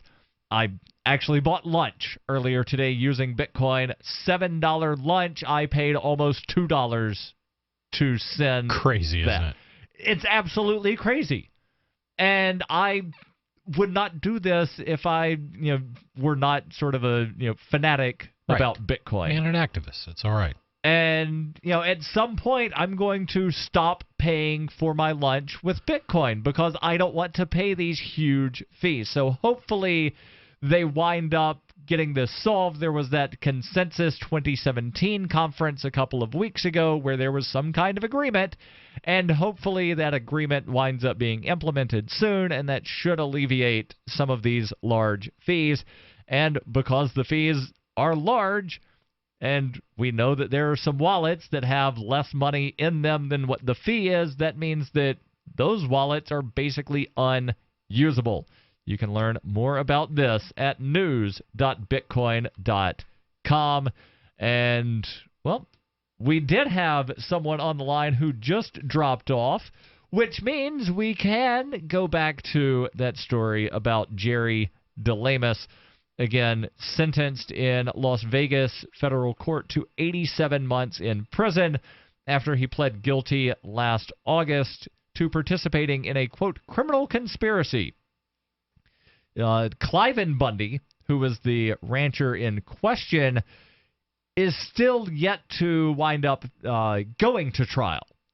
and I believe that trial is scheduled for September of this year. The story, again, from Reuters says Bundy and his supporters oppose the U.S. government's control over millions of acres of public land in the West. And that's sort of what diverted us, because I said it's not just Bundy and it's not just his supporters that oppose the government controlling millions of acres of land. What I was going to say, what did the state of Nevada, what was their response to the whole thing? Like, well, they were on his side, right? I don't think the state had any position because it was feds versus Bundy. Right. The state didn't have a role to play, they said. Because he was saying he would pay the taxes to the state, but he wasn't willing to pay them to the Fed. Right. So the state has never gone back and said we should be the stewards of this land, and ideally until we sell it to private landowners, which would be the best outcome. Right. So the state's never really taken that position, and a lot of states have not. A few have started to make some noises about that in the West. I think there was something going on in Texas. Did the governor ever give legislature. a statement or anything about it? Why would the governor give a statement when the governor was never involved? This was the Federal Bureau of Land Management versus a rancher and supporters of a rancher. Right, and the rancher had historically and wanted to continue to graze his cattle on public land.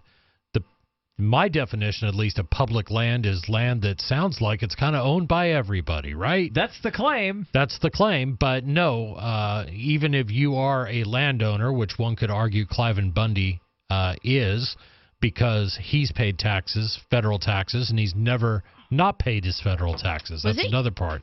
But doesn't matter. You're going to have to pay us an ever-increasing grazing fee because we just say that you need to do that. And the goal in all this, which nobody will talk about, is they want to get rid of the ranchers. Right. They do their best to remove them from the land so that they can then do with the land whatever they want, or for the environmentally we gotta save the sensitive desert tortoise. Right. Wasn't there some like big battle in some state? I almost want to say it was Utah, where there was somebody there that was fighting over like a lease over land with the feds. It happens all the time in the West. But it was like a big one because they had like the state had said that they weren't going to be giving in to the feds or something. Yeah, I think there may have been something in Utah like Utah that. versus. But that's it just always complicates things. Why should the federal government own land? And we did not have that. Yeah, I mean, we had the federal government purchasing large tracts of land, like the Louisiana Purchase. That was a big one. But then what they did with it was they basically put it up for sale. Right, and for claim. I'm convinced that the Louisiana Purchase is what's the saying today? Achievement unlocked. Hashtag empire mode. Right. Like that's when the United States turned into an empire. Began a huge history of expansion. But that's one thing. The second thing is what happened under the progressive era with Teddy Roosevelt, a Republican, I might add, basically saying that, you know what, I think nature's great, so anything that I decide should be protected should be protected. So we came up with the Antiquities Act. Yeah. And then we came up with old stuff here. Utah. Yeah, right. There's some old stuff here, so let's just seize it. And I like fish and I like wildlife, so let's come up with a Department of Fish and Wildlife, and let's allow the federal government to claim, maybe 500,000 acres as under its control. My favorite is the Guano Act of some birds pooped here, so therefore we can claim these islands. Bats. Yeah, bats, birds. I've heard both. No, guano is bat. Yeah, that's what I thought, but I forget where I read that guano also applied to a certain type of bird. I don't know. Getting back to the article where, again, DeLemus had pled guilty, and then in November, this is where things get interesting. He asked to withdraw that guilty plea. He did so after Eamon Bundy, who is one of Cliven's sons, and who also happened to have been involved in both the Nevada standoff and the occupation of the Malheur National Wildlife Refuge. Well, Eamon Bundy and 6 others were found not guilty. They were acquitted for that occupation of the Malheur National Wildlife Refuge. So DeLemus said, hey, wait a second. These guys were found not guilty. I think I can win this case. Judge, I want to withdraw my guilty plea. The judge said no. And we'll get into that. And, of course, your calls and thoughts. 855-450-FREE. That's 855-450-3733. This is Free Talk Live. Be prepared for the next disaster with the Shelter Pod. The Shelter Pod is a large, all-season, heavy-duty, quick-deploy shelter. The Shelter Pod system can be set up in 30 seconds and includes an emergency medical kit, water filter, survival tools, and more. Are you prepared to take care of your family? Do you have everything in one place ready to go? Get it now or enter to win a complete Shelter Pod system at shelterpod.com. The Shelter Pod at shelterpod.com. Shelter when you need it most. Do you know what's lurking in your water? More than 200 contaminants could be sitting there, just waiting for your glass. With a ProPure water filter, start enjoying clean and great-tasting water today. ProPure filters, independently tested, latest water filter technology. ProPure systems do not require electricity and are easy to set up and easy to use. To find out more, visit your authorized ProPure dealer or ProPureUSA.com. That's ProPureUSA.com. On Free Talk Live, we're bringing people to the ideas of liberty every day. From wrestling superstars like Glenn Jacobs. You guys really are having an impact, I believe. Like I said, a lot of where I am now is due to listening to Free Talk Live. You changed my mind on some very important issues years ago. To random people tuning in on the radio. I was kind of stuck in the left-right paradigm. I heard your show by chance on a Saturday night. From there, I went on, joined the Free State Project, and become an amplifier. So, I mean, that's really the reason why I amp is because I know that if it wasn't for you guys being on as many stations as you are, I never would have found the ideas of liberty. Your amp will directly change more lives by getting Free Talk Live in front of people looking for talk radio online and on the air. When you amp Free Talk Live, you get perks like access to the AMP-only Facebook group and AMP podcast. Visit amp.freetalklive.com. The new 4th edition of Healing Our World, The Compassion of Libertarianism, will take your understanding of liberty to a deeper level and has over 1,300 updated references, new cartoons, and a foreword by Dr. Ron Paul. With discounts for multiple book purchases, the 4th edition of Healing Our World is a great gift for the liberals, pragmatists, environmentalists, and Christians in your life who think libertarianism is cold-hearted. Get yours today at healing.freetalklive.com and use promo code FTL for a $5 discount. Free Talk Live has partnered with Amazon, the largest internet retailer. Imagine a department store category, and Amazon has it. Books, electronics, office products, furniture, jewelry, automotive, toys, clothing, sporting goods, and dozens of other categories. Now you can shop and support Free Talk Live by entering Amazon through our website. Go to shop.freetalklive.com and Amazon will send us a portion of your purchase. You're going to do the shopping anyway, so remember to enter through our site at shop.freetalklive.com. That's shop.freetalklive.com. Money, power, and respect are all yours at creditsuccesssecretsrevealed.com. Be seen as an industry leader. You can do it. The last application you filled out when it was time to hit submit did your nerves spike. You didn't get the approval you seek, but there's a better way. We teach you exactly what to place into the right systems the right way the first time so you get approved. Get up to $100,000 in instant business credit. Many people will get cash on the spot.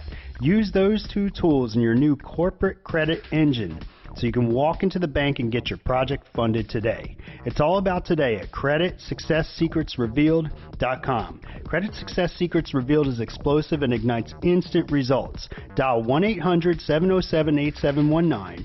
That's 1-800-707-8719. 1-800-707-8719. Or just go to creditsuccesssecretsrevealed.com. If you enjoy LRN.FM, please contribute to your favorite shows via their websites and become an amplifier at amp.lrn.fm. That's amp.lrn.fm.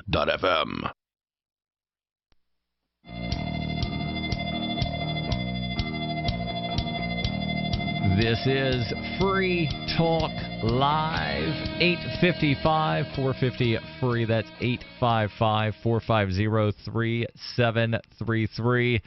In studio tonight, it's Darryl. And Heather. And Chris. And we're talking about Jerry DeLemus, the man from the seacoast area of New Hampshire who went out to Nevada to take part in the Bundy Ranch protest. Is it Rochester? Is that seacoast or is that lakes? No, Rochester is seacoast area. Okay.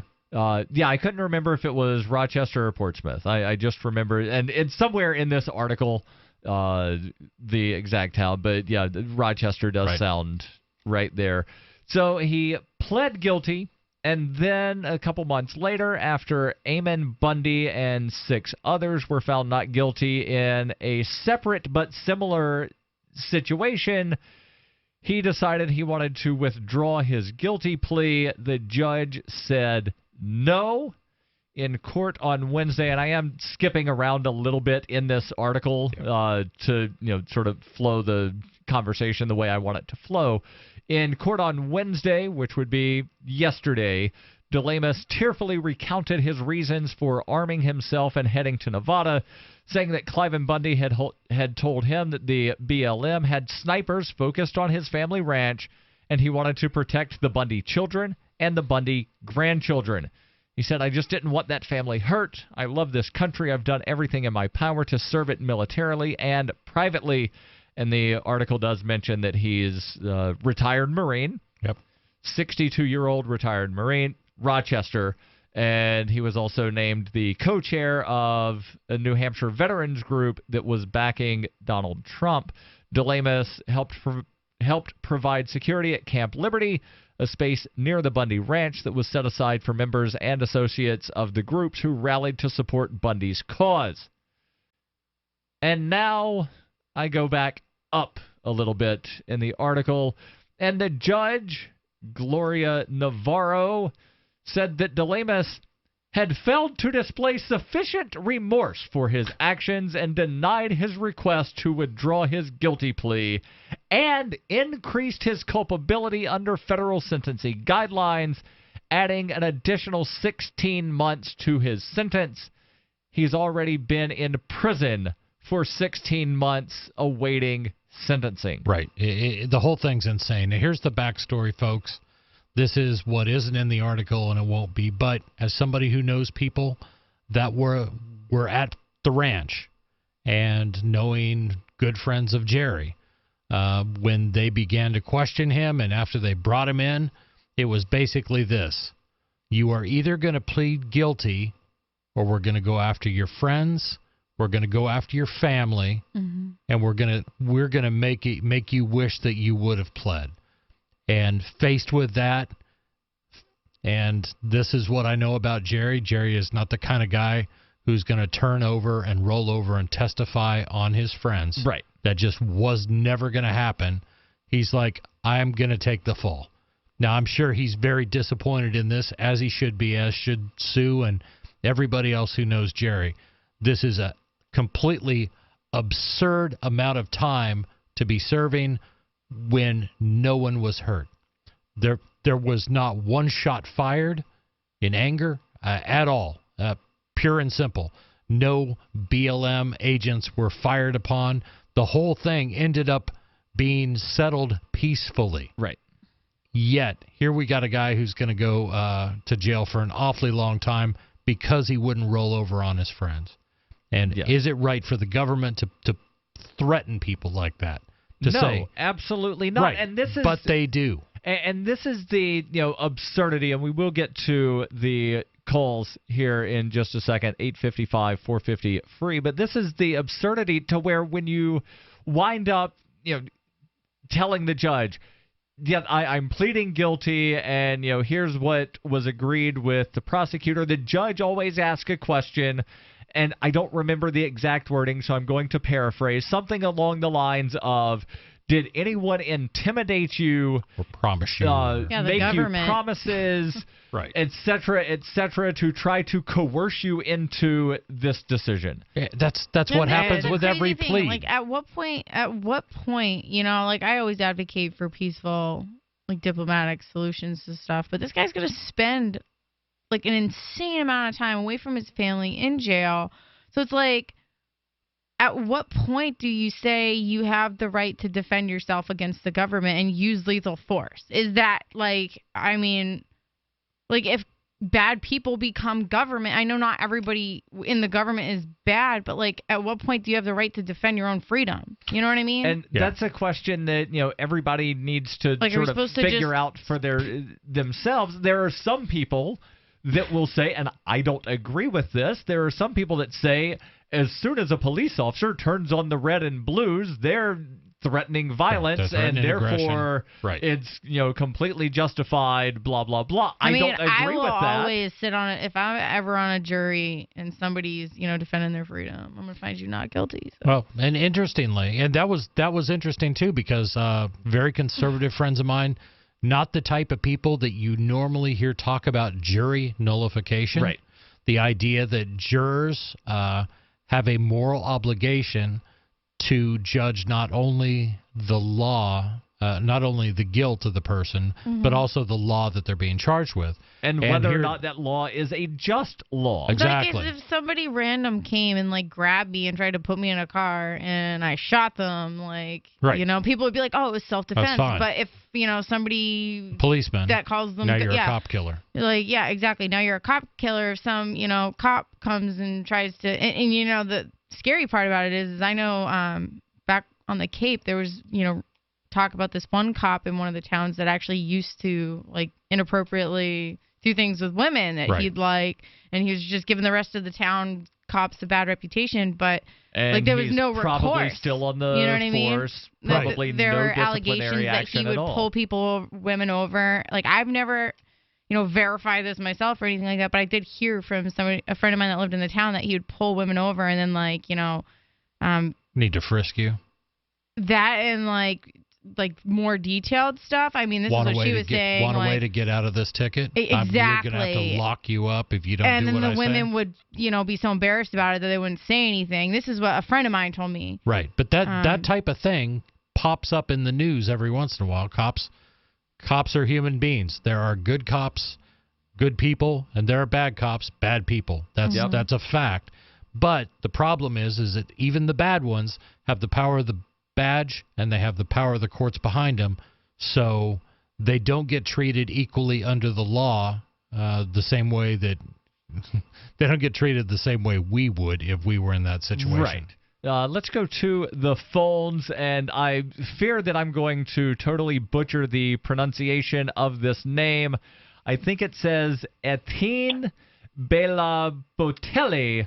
Calling in from Nashville. You're on Free Talk Live. Go ahead with your thoughts. Sure. So it's Etienne de la Boetie, and it's kind of a nom de plume. But first, I want to say that I really don't think there are good cops, and I think in the words of Robert Higgs, he does a little logical syllogism where he says, because cops agree because there are laws that are unjust and tyrannical. And because all cops take the job knowing that they're going to have to enforce laws that are unjust and tyrannical, therefore there can be no good cops.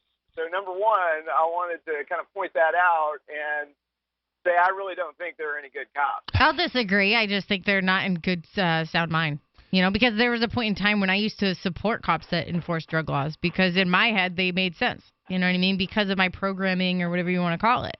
There was a point in time where I supported the Iraq War, and it's just like I've evolved over the years, and I think cops can too. And I think there are a lot of cops out there that refuse to enforce unjust laws once they learn of them. I think we can hold you. Yeah. Hold on. Hold your thoughts. Hold your thoughts. We will bring you back, and this is one of those sort of evergreen discussions that pop up every now and then. Is there such a thing as a good cop?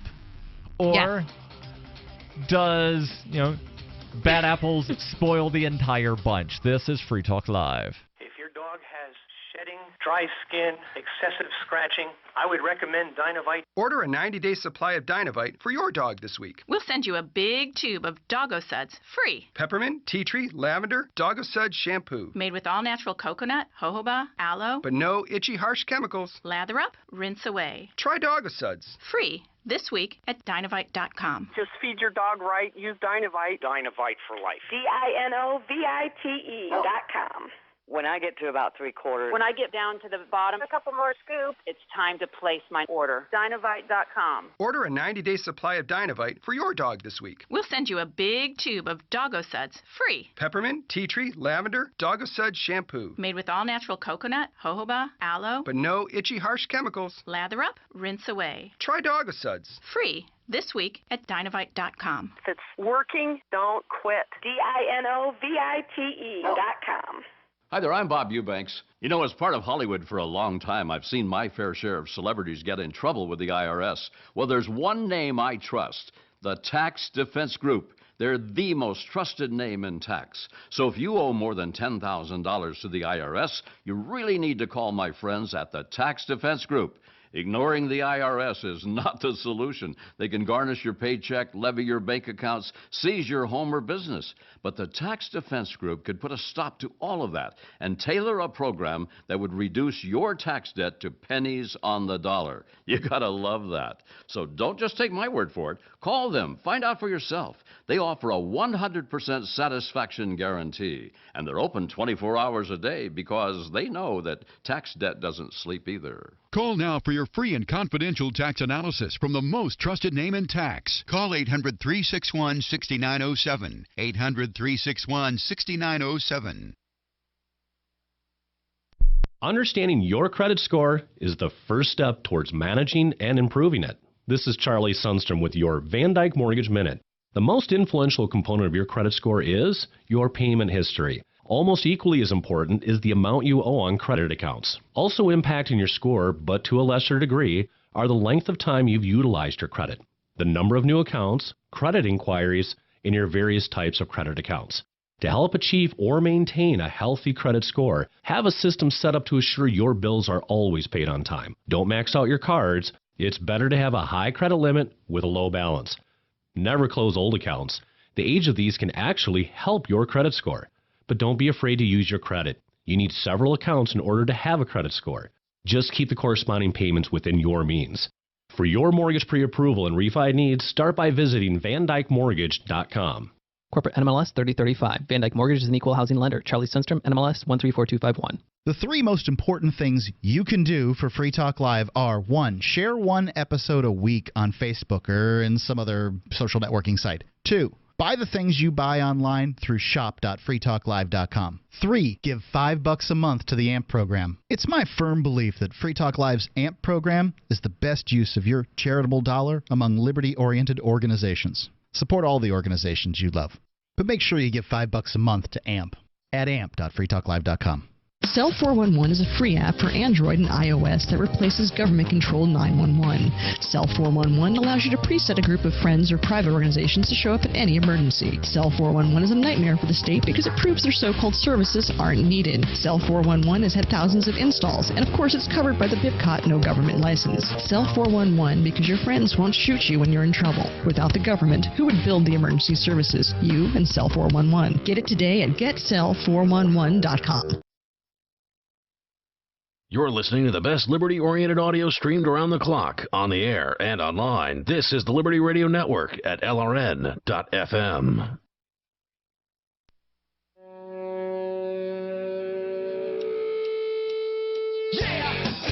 This is Free Talk Live, 855-450-FREE. That's 855-450-3733. We'll get back to the calls here in just a moment, but first, we all know that we need vitamins and minerals, but did you know that there are another set of things that you need? 3 additional nutrients, or rather classes of nutrients, that are essential for maintaining health. In fact, when it comes to supplements, some experts feel that these other 3 nutrients are more important than vitamins and minerals. The other 3 nutrients being probiotics, enzymes, and antioxidants. And the reason they're so important is that the modern American diet has virtually eliminated regular sources of these nutrients from our meals. The problem is, as many people turn to supplements to supply these 5 essential nutrients, they find they're all sold separately. It gets expensive and time-consuming. But there is a product, Whole Food Multi-Complete, that has simplified the situation. Whole Food Multi-Complete combines these 5 critical nutrients along with additional immune and bone support nutrients into a single product. In fact, for the past 15 years, Whole Food Multi-Complete is the only product to offer this. So instead of spending a fortune buying 5 different products every month, check out the full supplement program offered by Whole Food Multi-Complete. With 54 total ingredients, it's guaranteed to be the cheapest way to acquire all of these nutrients, and it comes with a 100% satisfaction guarantee. You can get 30% off with coupon code FTL off of your first order. That winds up basically being you're buying this at cost. Head on over and make your order now. SimplifyMySupplements.com, code FTL. And remember, free shipping on all orders over $60. SimplifyMySupplements.com, code FTL. Back to the phones, to the caller whose name I know I will totally wind up butchering if I attempt to pronounce it. You're back on, and there was a question about whether or not there is such a thing as a good cop. Yes, and so I gave my opinion on that. I did want to say that I am pulling for the cops. I would love to see them come around. I would love to see them, refuse to enforce victimless crimes. I would love to see them privatize. Where, and I think there's a lot of solutions for improving, the police, but I think most of them begin with, privatizing it and taking away their magic suit. Yeah. Mm-hmm. Yep. No argument there. And I guess I'm kind of a different generation here, and I've held positions where I've had police officers report to me. I think a lot of them do get into it for the right reasons. They get into it to help their fellow man. They get into it to protect their communities and do these good things. But when your job is to enforce bad laws, take the war on drugs. When you're preached to and told, you've got to make more drug arrests and you got to do this over and over, how many times can you be told that, the enemy is the people? Right. Until regardless of how you started, now it's your job. So you begin to see people as the enemy, and as the saying goes, power corrupts, and there are a lot of studies that show this. One of the best examples being the Stanford prison experiment, to where they randomly selected, out of a group of volunteers, they randomly selected 12 people to be prison guards, and 12 people were randomly selected to be inmates. And what happened? Well, the people that were randomly selected to be prison guards wound up being corrupted within a matter of days. And I'll tell you, for you people out there that may not always... what do you mean, you people? You people that may not always like to pick up a book and read or to research the Stanford prison experiment, there is a dramatization, a movie of it. Very good, by the way. Yeah, it is. And it may be worth checking out, see if it's on Netflix it may or may something. Not be available on BitTorrent. I'm not necessarily advocating that one look in such a place for it. God forbid. But, yes, it may be out there, too. Yeah, it's a tough one. I just, I think police are put in a horrible position, and some of them respond horribly. So I'm going to ask another question. And this is one of those things to where, we've got at least one of the other hosts on Free Talk Live who's not on tonight that makes a similar argument of there's no such thing as a good cop because they know what they're signing up for. But yet she will not make the same statement about members of the military. where I contend that they know what they're signing up for as well. And caller, I want your thoughts. Do you think that there's such a thing as a good member of the military? Well, I mean, here's the problem. The issue is that, and I want to kind of back it up to the root of the problem, because this is really why I called, but this is kind of a nice segue in the sense that, I think that, because I wanted to kind of define some terms, and I wanted to try and simplify what I think the root of our problem is. And I always describe it as organized crime. And if you really wanted to be specific, I would call it an intergenerational oligarchical kleptocracy. Nicely done. That's a mouthful. That's a good one, though. It's a mouthful, no doubt. But they're using cult indoctrination techniques, yes. classic cult indoctrination techniques, right out of the psychology playbooks, starting with mandatory government schools, running the Prussian model of education, oaths to the government, classic propaganda, soft propaganda. Yeah, but I have a little, I'll play devil's advocate here. How do we know that somebody preaching something is doing so to indoctrinate, like with a malicious intent? Do you know what I'm saying? Like sometimes, like if I look at where I was 5 years ago philosophically and the things I supported, and I was going around championing those things, it wasn't necessarily to maliciously indoctrinate people into thinking, terrorism exists. And I had somebody I saw online the other day made a comment about fear-mongering and how terrorism, it's all just being, fear-mongered, that, it's all a bunch of lies to get us to join the military and go over there. But my argument is there's definitely a threat of terror, because if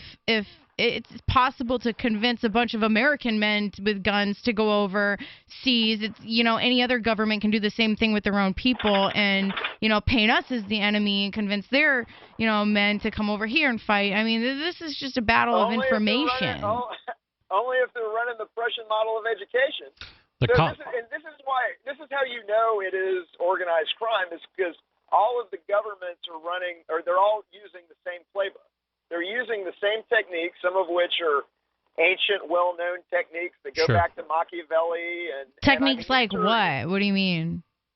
Well, I just named one. So I'll run through some of them for you. So using the Prussian model, mandatory government schools, right? Using the classic Prussian model of education. Using a flag, which is a war banner, right? That is essentially an artificial holy symbol that you use your artificial education system to use oaths and common prayer, and I pledge allegiance, every single day of the year from K through 12. These are techniques. These are techniques that produce a religious cult member, and in the case of the police and the military, a classic shave-headed cult member that is willing to kill because he's told to by the cult. Yeah, but you can, wait. I'm going to argue again. You can also have, collective type behavior that's not violent. Do you know what I'm saying? You could preach collectivism and preach, pledging to a flag, but collectively preach things of good value and morals and principles. Right. So I feel like people argue that collectivism in general is just bad, and that anytime you get a group of people that are, praying to the same God or pledging to the same flag, that I think with anything, there's something can be used as a tool or something can be used as a weapon, and it's just a matter of who's in power, I guess. Well, wait. Well, no. I mean, people can get together collectively and do things, but what I'm talking about is that this system, the system of government, root word gubernare, to govern, and mens, the mind, to govern the mind, to control the mind, mind control, is a mind control system where children are indoctrinated into the system artificially. And to go back when we go to the school, they're made to do these pledges. They're made to say this oath. They're taught that government is both legitimate and desirable, and those two premises are never questioned, and nobody is ever allowed to. I don't know that I was ever taught government was legitimate. Thank you for the call. Your calls and thoughts welcome. 855-450-FREE. DVD, books, music, instruments, periodicals, computers, software, electronics, photo, cell phone, office products, home and garden, bed and bath, furniture, kitchen, pet supplies, automotive, hardware, apparel, shoes, jewelry, grocery, healthcare, sports and outdoors, toys, games, used, and more. It's a department store at your fingertips. Shop.freetalklive.com. Get all your shopping done, get a great deal, and a portion of your purchase goes to benefit Free Talk Live when you enter Amazon via shop.freetalklive.com. I've discovered the next big thing on the internet. Symbi.com is a symbiotic economy with its own currency where people trade services virtually and locally. Forget the old economy. This is your economy. Symbi.com is slick to use and is backed by the same people that helped launch Reddit and Airbnb. I'm not kidding when I say this is the next big thing. Trust me. Go get an account at Symbi.com. Take a look around and post your services. Symbi, SIMBI.com. For Bitcoin to be ubiquitous, people need to use it. For people to use it, they must have it. How can we get Bitcoin into more hands? Tipping. What if you could include a bonus Bitcoin tip along with your regular tip to a server? What if that Bitcoin tip returned to you if unclaimed after 30 days? An attractive business card Bitcoin tip that's easily claimed, gives instructions on wallets and spending, and returns to the tipper if unused. Tip.freetalklive.com. Tip.freetalklive.com. Did you know you can watch Free Talk Live during our live shows 7 days a week from 7 to 10 p.m. Eastern via our studio cams at cam.freetalklive.com? Plus, you can chat with other listeners while you watch, all totally free. Now that our live video stream is hosted by YouTube, our video archives will be online even faster, so be sure to subscribe to our YouTube channel. Listen, watch, and chat all free at cam.freetalklive.com. That's cam.freetalklive.com. You're listening to the live edition of Free Talk Live. Hour number 3 is next after the news here on the Liberty Radio Network at LRN.FM. From Keene in the Shire, the Liberty Media capital of the world, this is Darryl W. Perry, host of FPP Radio News for Thursday, June 1st, 2017. Silver's trading at $17.14 per ounce. Gold is valued at $1,263 per ounce. Bitcoin is trading at 1.4 cents, and the average price of Bitcoin is $2,429. Antiwar.com reports with President Trump expected to announce his decision on troop levels in Afghanistan any day now, and signs that virtually all of the former generals in his administration are counseling escalation. The massive bombing in Kabul's embassy district seems destined to add pressure for a big deployment of additional U.S. ground troops. President Trump has been believed to be leaning towards the escalation proposal at any rate, with Pentagon officials pushing the mounting losses of the Afghan military at the hands of the Taliban as proof they can't manage without U.S. help. The latest security failure in Kabul is likely to play into that narrative. Of course, mounting losses and failing security have been constant, irrespective of troop levels, but the reality of the situation is those generals pushing the idea that several thousand more troops would salvage the Afghan war are believed to have the president's ear. The deaths in Kabul come at a particularly opportune time for them, as they can use this to push for the deployment to be on the bigger side of the recommendations, said to be around 5,000 troops, and Trump will be able to sell the announcement to the public as doing something about the latest attack, as opposed to just the latest in a long line of failed deployments to a war lost long ago. For nearly 40 years, Roberts & Roberts Brokerage has been a trusted source for buying and selling precious metals like gold and silver. They also take Bitcoin for precious metal purchases and have permanently removed the minimum purchase amount for all orders paid in the digital currency. Call Roberts & Roberts today for knowledgeable advice on buying and selling precious metals and a forward-thinking approach to new technologies. 800-874-9760 or visit online at rrbi.co.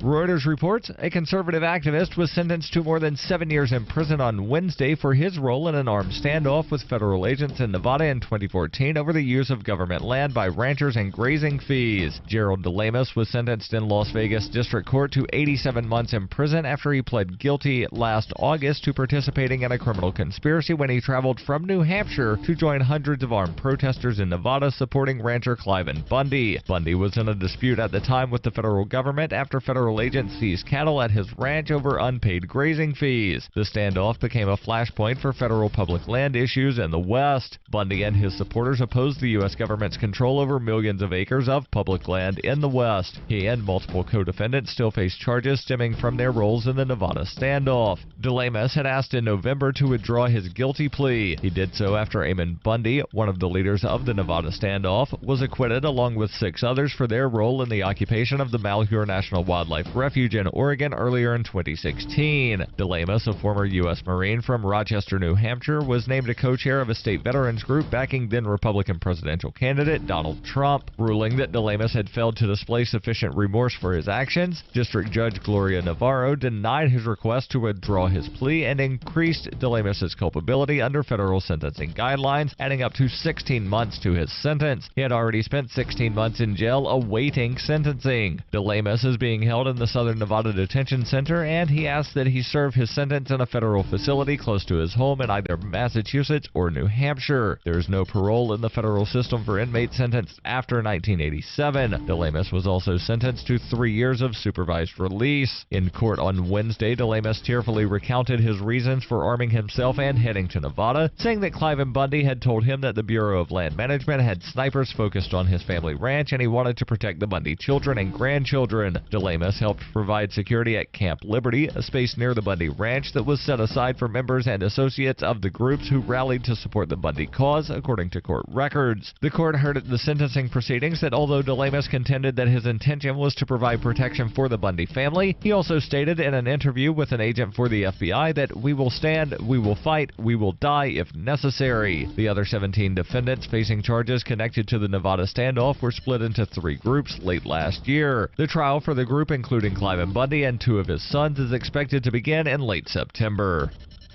Every purchase you make from one of my affiliates at shop.fppradio.com helps fund FPP Radio. That's shop.fppradio.com. This has been FPP Radio News, online at fppradio.com.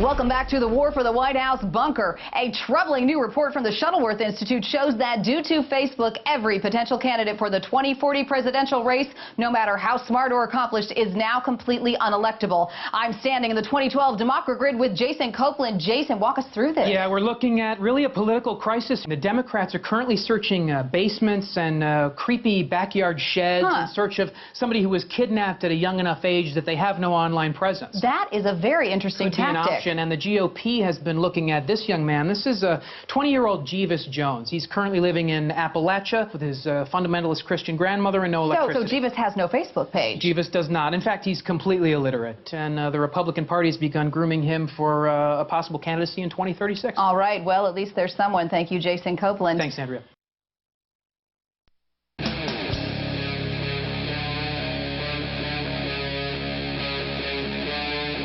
Free Talk Live.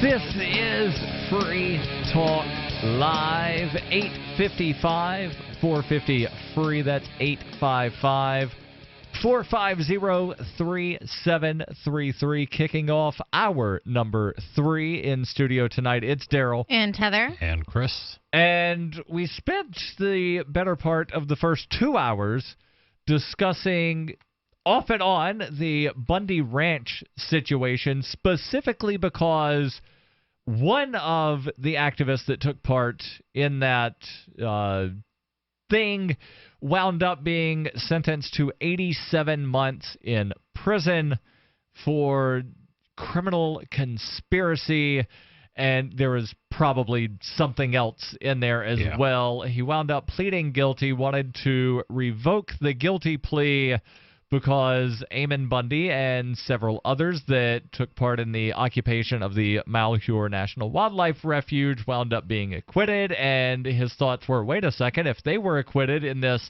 different but similar situation, I could win this case. The judge said, you aren't sufficiently sorry therefore you can't repeal your guilty plea, and I'm tacking on an extra 16 months on your sentence. And one to grow on. Yeah, it was absolutely absurd. This is going to hurt you more than it hurts me. Yeah, it was. I'm doing this for your own good. So bad, and this judge has been all over the place during this whole case. I haven't followed it as closely as a lot of my friends have, but it is just, it's a travesty. It really is. We no longer have the right to protest our government. That's what it comes down to. Right. Well, you have the right to protest, but only in the manner that they want you to be able to protest. Yes. Just like there was the appeal about a dozen years ago where the We the People Foundation had filed some petitions for redress with the federal government. They never received a response, so they filed some kind of something with the U.S. Supreme Court, and the Supreme Court refused to hear their thing, and they wound up giving a rationale of, well, you're saying that your petitions for redress are going unanswered. Well, that's fine. You have the right. The First Amendment does recognize your right to petition for redress of grievance, but there is no obligation that any government ever actually address your grievance. Right. So your right is not being violated. Yeah, and if you go back to the earliest days of the Bundy Ranch standoff, one of the very first things that happened was the federal government, once people started coming in and people, in the area, just in the area, heard about what was going on at Bundy Ranch, how the BLM was there, and that they had brought snipers. The BLM rolls in full force. They bring in their SWAT teams and everything else, and they set up a free speech area. That was one of the first things that happened, that they sectioned off a little bit of ground and said, here's where you can practice your free speech. Yes. Just get inside this corral, and you can do it there. The second thing that happened was people rightfully said, no, I'm not going to restrain myself to that area. I'm going to protest where I want because, according to you guys, this is public land.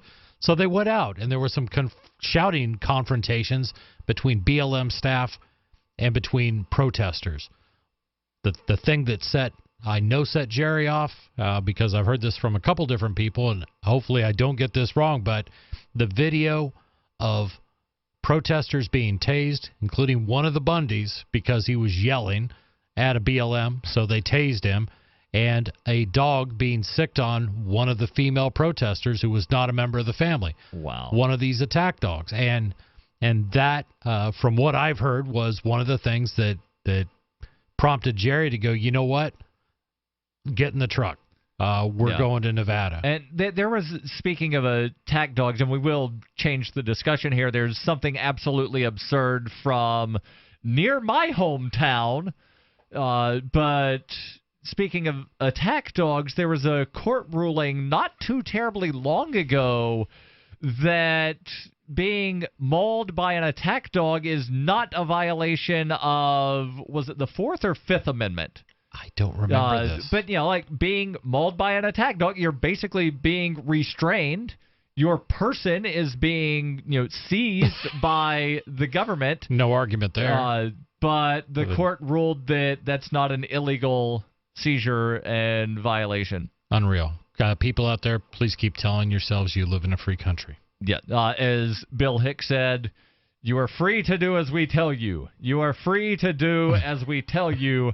And that's a nice segue to something that a couple of teenagers from Gardendale, Alabama, which is a suburb of Birmingham, where I was born and raised, they're free to do as the local government tells them. Yeah, they can do as the government has. And again, this is from Birmingham, Alabama. Teens in Gardendale are in for a rude awakening this summer when it comes to cutting grass. Darryl, did you ever cut grass? Heather, did you ever mow somebody's lawn? Mm-hmm. Yeah, I did. I did too. Make also a couple bucks. Raked leaves without ever getting a permit. Oh, dear. Cleaned out gutters. Gutter cleaner. That's climbing up a ladder. I never wore a safety harness. That explains why your mind's always in the gutter. She's good tonight. So I've got a funny story about cleaning gutters. One time, and I was not involved in the cleaning of these gutters. It was my dad and my brother, and it was the middle of summer. They were cleaning one of the neighbors of my grandmother, cleaning out the gutters, had climbed up now my mind's in the gutter. onto the roof to get, because of the way the Let me thing clean was. your gutters. So they're cleaning out the gutters. This neighbor had a pool. My brother asked my dad, "Hey, when we're done, do you think I can go swimming in the pool?" My dad thought it would be a good idea to throw my brother into the pool. Nice. And my brother wound up going into shock because of the drastic change from being really hot on the roof to the cold water. And my dad then leapt into the pool after him to save him. Oh my God. Yeah, so that's scary. The moral of that story is if you're cleaning out gutters and there's a swimming pool, don't jump directly from the roof into the pool. Or it's crazy. Also, don't throw your children into the swimming pool from the roof. Important safety tip, kids. Thanks a lot. Yes. All right. So, again. Cutting grass in Gardendale, Alabama. Yep. According to city ordinance, you must have a business license. Wait. That must only apply to landscaping companies, right? Wrong. Teenagers have been threatened by officials and other lawn services, note that, to show their city-issued license before cutting a person's lawn for extra summer cash. Cutting grass is often one of the first jobs many have in the summer, but a business license in Gardendale costs $110, and for a job, just for a couple months, that could be a bit extreme. So let me give another story. This from Birmingham proper. My great-grandmother, before she passed away, lived 1 block away from Legion Field, which was the football stadium that University of Alabama played at. Auburn at the time played a couple home games a year there. Okay. There were also some, not semi-pro, but do you remember the USFL? Yeah. That was the spring competitor to the NFL back in the early 80s. Yep. Birmingham had a USFL team that played at Legion Field. And so what we would do to make some extra money, park cars in the front yard, $5 a car. Right. I remember being super young, standing on the street corner, waving a pom-pom, yelling $5 parking. At some point, and I don't remember how old I was, but at some point the city council decided that everybody parking cars in their yard was conducting business and had to get a business license, and again, $100 for the year. Right. And because football season is from, August to December, you're paying $100 to operate a quote-unquote business for 4 months. Absolutely ridiculous. More from this, plus your calls and thoughts, 855-450-FREE. Do you want to help build a better financial system for everyone? Join Dash. Dash is digital cash, a digital money platform designed to replace cash and help people manage their own wealth. It's fast and easy. Fees are low, and transactions are confirmed instantly. You can pay anyone, anywhere in the world, anytime, for just pennies on the dollar. Get started at Dash.org. Dash is decentralized, run by users who earn rewards for helping run the network and make governance decisions. Anyone can invest in Dash and earn rewards for helping run the Dash network. Join Dash and help us create a better financial system for everyone. Take back control over your financial future today. Find out more at Dash.org and get your own Dash wallet today. That's Dash.org.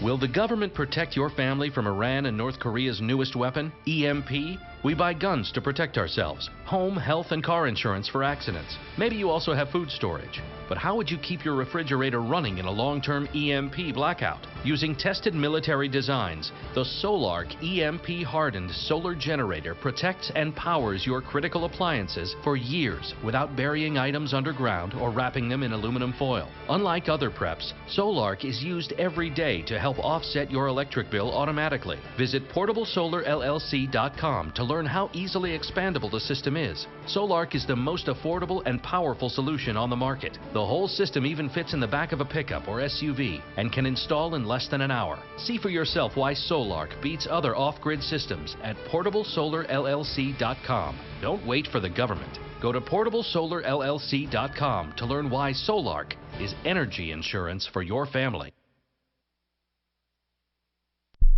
The Free State Project has reached its goal of 20,000 liberty lovers who've pledged to move to New Hampshire and get active to achieve liberty in our lifetime.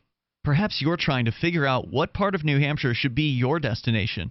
If so, consider Keene. You'll find more than 150 reasons to move to Keene at move.freekeene.com. Keene is famous for its historic, publicity-generating activism, as well as being the liberty media capital of the world. It's home to freekeene.com, New Hampshire's destination for liberty activism, news, and opinion. For years, we've been compiling over 150 reasons to move to Keene at move.freekeene.com, where you'll learn about some of what's happening here and what makes Keene a great place to live. If you love liberty, you'll probably enjoy anywhere you end up in the Shire. But do your due diligence first. Please visit move.freekeene.com for the full list of over 150 reasons to move to Keene. That's move.freekeene.com. For years, LRN.FM has had a listen line that you can call and listen to LRN.FM anytime. Now we're taking the idea to a new level with the LRN.FM audio on demand line. You can call 641-793-9660 anytime and listen to LRN.FM's live feed, and you can listen to a bunch of our original shows on demand. Long distance fees may apply. Just dial 641-793-9660 and choose from the menu. 641-793-9660. We've all heard about blockchain assets like Dogecoin, Ether, and Ripple. Bitcoin isn't the only player in the blockchain game any longer. And for those of us wondering how to get our hands on these digital assets, finally, there's a solution. Shapeshift.io allows you to buy and sell between your digital assets and Bitcoin instantly between your own digital wallets. I've used it with ease. Shapeshift.io. There's no account or email address needed. You send them the crypto you want to sell. They send back the crypto you want to buy. It's that easy. Shapeshift.io. While our satellite channel is free to listen to, it's not free for us. You can help us cover our satellite costs with the chip-in on the right side of the page at lrn.fm.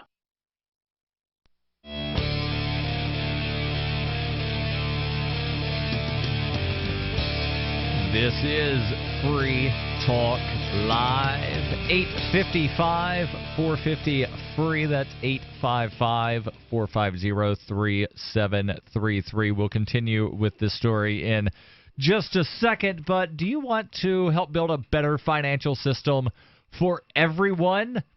Well, if you do, then join Dash. Dash is digital cash, a digital money platform designed to replace cash and help people manage their own wealth. It's fast, private, and easy. The fees are low and transactions are fast or can even be confirmed instantly.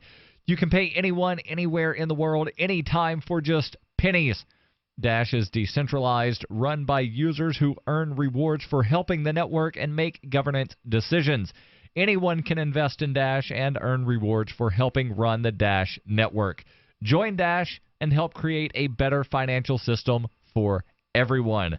Take back control over your financial future today. Find out more at dash.org.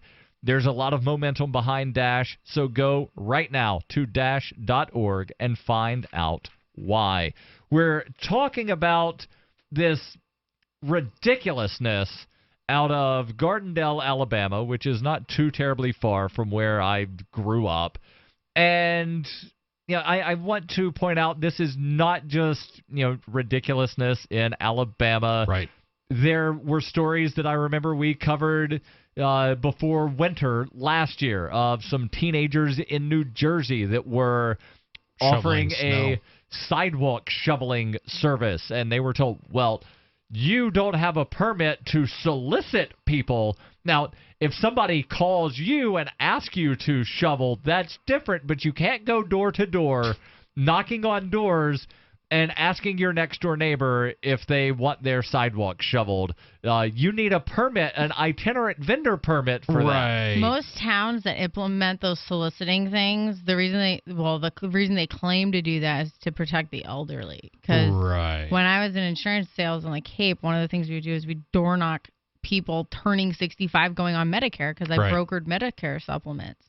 So in one town, the town of Yarmouth, was the only one that we weren't allowed to door knock because we didn't, well, unless you went and got a permit or whatever, you'd have to like register with the town. It was But just is equally insane is the fact that we had cities across the country shutting down lemonade stands.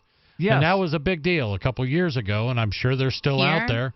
It happened all over the United States. Yeah. There were all sorts of municipalities. Couple of friends of mine that went down to Washington, D.C., set up a lemonade stand on Capitol Hill. Right. They were arrested for the ludicrous crime of vending on Capitol Hill without a permit. Now, the reason I say it's ludicrous, there's no such thing as a permit to vend on Capitol Hill. So they were arrested and charged with possessing a non-existent permit. Not possessing a non-existent permit. Yes. That was a quadruple negative, I think, Darryl. I think we may have set a new negative record. There was it's another just girl. ridiculous. Luckily, the judge did drop the charges. Well, good. There was another girl that was like a 10 or 11-year-old girl that was like baked a bunch of cupcakes to raise money for a friend in her class that had like some disease. Yeah. And I guess she started taking like cupcake orders to bake for people, and she ended up getting so many because somebody shared it online, and then all of a sudden the Board of Health came and like shut it down because she was doing it out of her kitchen. Yep. Yeah. You need a commercial kitchen to wind up selling food. Now, you want to have a barbecue in your backyard? Yeah, that's fine. Well, not necessarily, because towns have shut down barbecues for environmental reasons. That happened in Florida. What if you charge? Wow. Yeah. Charge for a burger. If you charge, then you're selling food. Yeah, then you're bringing the health department in. But if you're just having a cookout, right? You're just having a cookout, unless it's one of these, like environmental. Oh, there's too many. That's so flames. weird. In so many situations, it's like you can give stuff away for free, but you can't charge Not a price always, for it. unless you're giving away free food to the homeless, because that's happened. Because now there you was had the like 93-year-old minister that got arrested in Fort Lauderdale for 3 nights giving in a away. row. Yeah, well, you know what, giving though? away The free one, food. like I know in Keene when there was some bill or something, or was it Keene or Manchester or something? But I guess certain neighbors complained about the homeless being fed in the park. And I think those are just like uptight people, like goody two-shoes, that don't have a heart and see people that are homeless as like subordinates, Right, but because we have a government that can use its power to dictate behavior, it's horrendous. I'm going to continue with this because there's really not much to this story. But before you do, let's go to the phones. Oh, better yet. We've got Dave calling in from New Hampshire. I believe this is Dave Ridley of RidleyReport.com. Dave, you're on Free Talk Live. Go ahead with your thoughts. Yeah, had you guys reported yet tonight on the Jerry DeLemus arrest? Yes, we spent a good part of the first 2 hours off and on discussing the Jerry DeLemus situation. Off and on, but if you want to talk about it, please do, Dave. Where he was sentenced to 87 months in federal prison for his participation in the Bundy Ranch situation. I have an alternate piece of news that I can give you, but I did have a thought about the DeLemus thing that probably hasn't come up yet. But I would just, imagine how different the situation would be if this judge, instead of just sentencing him kind of like any other, rebel or alleged militia member or whatnot, if she had to consider first, what impact is this going to have on New Hampshire's relationship with the Union? What will this do? Could this cause a growth in the independence movement? Could there be this or that? I doubt any of those thoughts went through her mind. Of course not. Because our independence movement is too small. And that's why you need a mid-sized or large independence movement, if possible, whether you get independence or not. It's not a bad idea. It's not a bad point. Yeah, and it's definitely something to think about. Hey, will these sort of arrest and long prison sentences wind up affecting the way people think about the tyrannical United States federal government? Yeah, it was the arrest of the Mladina reporters in Slovenia that played a big role in leading to the breakup of Yugoslavia, where the central government overplayed its hand. They seized some reporters who hadn't really done anything wrong, and that started pushing Slovenia towards a referendum. And actually, it all worked out fairly well for Slovenia, not for Yugoslavia. But ultimately, what we should be aiming for is the kind of peaceable breakup that happened in the Soviet Union. And to have that, we need to have, we just have to have an independence movement. And everybody's thinking inside the box now. They're like, well, we'll go to Trump, and we'll ask for a pardon, and we'll do all this stuff inside the system and keep waving this awful flag of ours. And instead of shutting down this institution that is capable of coming into our states and taking our people. That's a good point. Yeah, and I know secessionists and secessionism is one of those things that a lot of people have a hard time wrapping their head around. They immediately think Civil War. What are we talking about? Slavery? That's not it at all. It's talking about states' rights and the right of people to self-govern. And I found people are more receptive to the word independence. Right. And I would definitely suggest that people check out the Foundation for New Hampshire Independence. Also, NH Exit is Dave's thing, NH Exit and Foundation for New Hampshire Independence. Yesterday, I got a call from the IRS. They say I owe them over $16,000. I don't have that kind of money. Don't try to fight the IRS on your own. Use Coast One Financial Group and let them help you get a fresh start. If you owe at least $10,000 in back taxes, call now for a free and confidential tax debt analysis. Call Coast One now for a free consultation at 800-643-4661 now. 800-643-4661. That's 800-643-4661. Hunters, anglers, campers, and survivalists. Get back to nature. Expand your horizons with the highest quality, most versatile, unique slingshots and sling bows on the market at slingbow.com. Slingbow products are compact and models start from just $17.98. They're perfect for your bug out bag or storing in your vehicle. Give yourself and your loved ones the excitement and tradition of slingbow. A new frontier in archery and truly modern twist on this primitive survival tool. Feel the thrill only at slingbow.com. This is Michael Dean from the Freedom Fiends radio show. I've run websites since 1996 and have used over a dozen web hosts in that time. AgoristHosting.com is the only one that hasn't broken my heart. Agorist Hosting's uptime and service is stellar, and their DDoS mitigation is the best I've seen. That's important because if you tell the truth in this world, you'll ruffle feathers. And some people will try dirty tricks to silence your voice. No matter what the haters hit us with, Agorist Hosting keeps our websites online. If you have a mission-critical commercial presence or a world-changing activism site, you cannot tolerate any tomfoolery. So go with AgoristHosting.com. And if you want to get your foot in the door with decentralized marketplaces, Agorist Hosting is now offering Open Bazaar hosting. Go to AgoristHosting.com. Click on the button that says Get Hosted. Agorist Hosting. That's AGORIST hosting.com.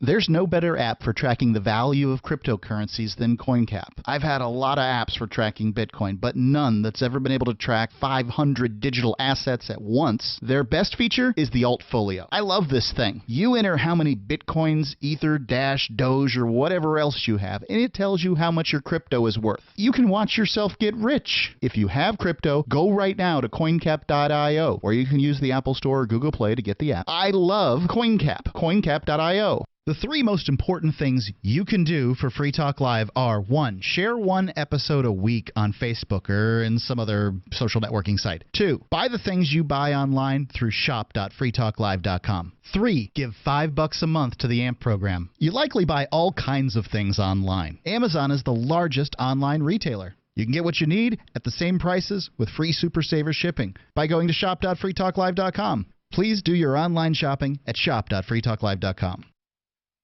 Angioprim can unclog blocked arteries and improve blood flow in all parts of your body. Angioprim is oral chelation. Easy, simple, liquid oral chelation. You take it with juice before breakfast and forget about it. Angioprim works fast, unlike old-fashioned chelation that takes hours. Just log on to angioprim.com. That's Angioprim, ANGIOPRIM, angioprim.com. Angioprim users say they have more energy, more strength, more endurance. Increased circulation and blood flow will make all your body parts work better. Log on to angioprim.com to get more information on how you can get started and start feeling better, having fun, and doing more again. Lots more. Talk to a trained Angioprim consultant. Call Angioprim toll-free at 877-882-7221. That's 877-882-7221. Or log on for complete information. Angioprim.com. That's angioprim.com. Find out how Angioprim can work for you. Get the facts about Angioprim at angioprim.com. Do you love Twitter? Make sure you favorite the LRN.FM Twitter account so you can receive our tweets at twitter.lrn.fm. That's twitter.lrn.fm.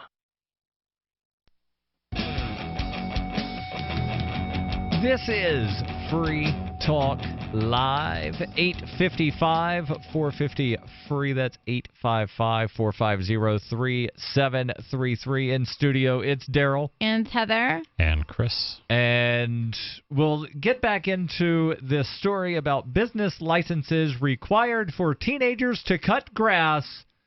And while this story is specifically about the city of Gardendale, Alabama, I can guarantee you it applies in a bunch of places across the country. And as I mentioned earlier, there were stories that we covered back in the wintertime of towns in New Jersey telling teenagers that wanted to shovel their neighbors' driveways and sidewalks that they were not allowed to go door to door soliciting customers, that they had to post something somewhere 24 hours in advance. And they could get calls of, I want you to come do this, or they could go get an itinerant vendor permit. I wonder if politicians face the same challenges if they wanted to go door to door and ask for votes. No, because that's not commercial activity. Oh, so depending on what you're doing, if you're a politician going door to door asking for votes, that's okay, no problem. Correct. And arguably, you got a lot of politicians are selling something that is completely false, where you may actually be providing a real service. Correct. Yeah, there you go. So we'll get back into this story, but first, your calls and thoughts, 855-450-FREE. Let's go to Albuquerque, where we've got Sarah calling in. Sarah, you're on Free Talk Live. Go ahead with your thoughts. Yes, I wanted to elaborate on one of my volunteer works, is that I handed out around 500 voter registration cards. Wow, good for you. And nice. Well, you know what? Sometimes I met stacks in, like, the university libraries, like 10 here, 20 here. And also I handed around, like, 300 voter registration cards. But Hold on. So when you say you distributed these, were you just walking around dropping them in places, or were you actually talking to people to get them registered to vote? No, my emphasis was the online registration voter printed on the bottom. Okay. www.sos.state.nm.us/voter_registration.com. That was my point. Gotcha. So, once they have, I wanted them to get a copy of that print so anybody could register online. That's kind of cool. Right, but again, that doesn't answer the question. The question was, were you just, like dropping stacks of these forms places somewhere, or did you have like an outreach table set up on the sidewalk and asking people that walked by, are you registered to vote? Would you like information on registering to vote? No, I never had a table, and I never registered anybody to vote. I just handed it the form. Gotcha. Okay. But you help. All right. Hey, that's very cool. Good job. The thing is, my accomplishment is, what I was going to say is that, our state of New Mexico hit the record of the highest registered voters in history of New Mexico, thanks to my effort. And also I met about 5 other voter registrars. They make you take a course Wow. So that's how do you know how long New Mexico has had the highest voter registration count? No, I mean, we break our own record.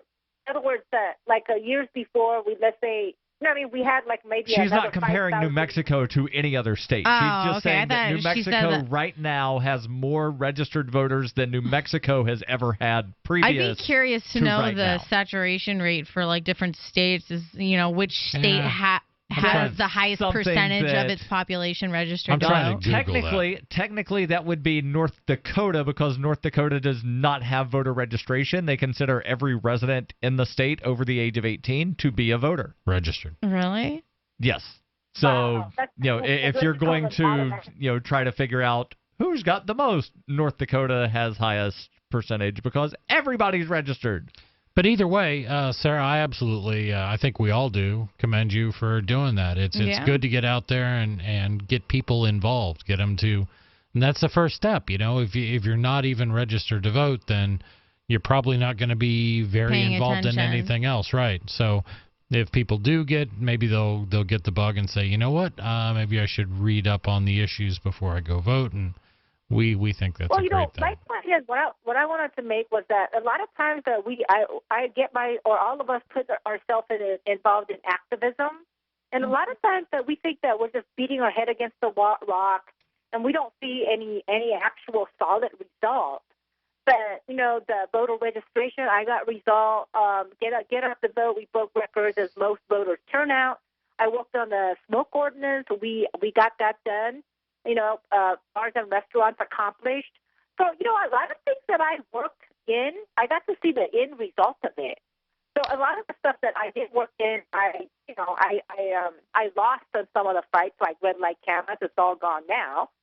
But, when people tell me that nothing that you do or sign or vote, nothing never matters, I think they're just kind of out of it. You know what I mean? I would say they're cynical. Yeah, and I get that too. I can understand why some people would be cynical, because it's not something that you see the results immediately on. There are things that lobbyists have been working on for years, sometimes decades, before you finally wind up seeing some results. And there are people that instant gratification. Yeah.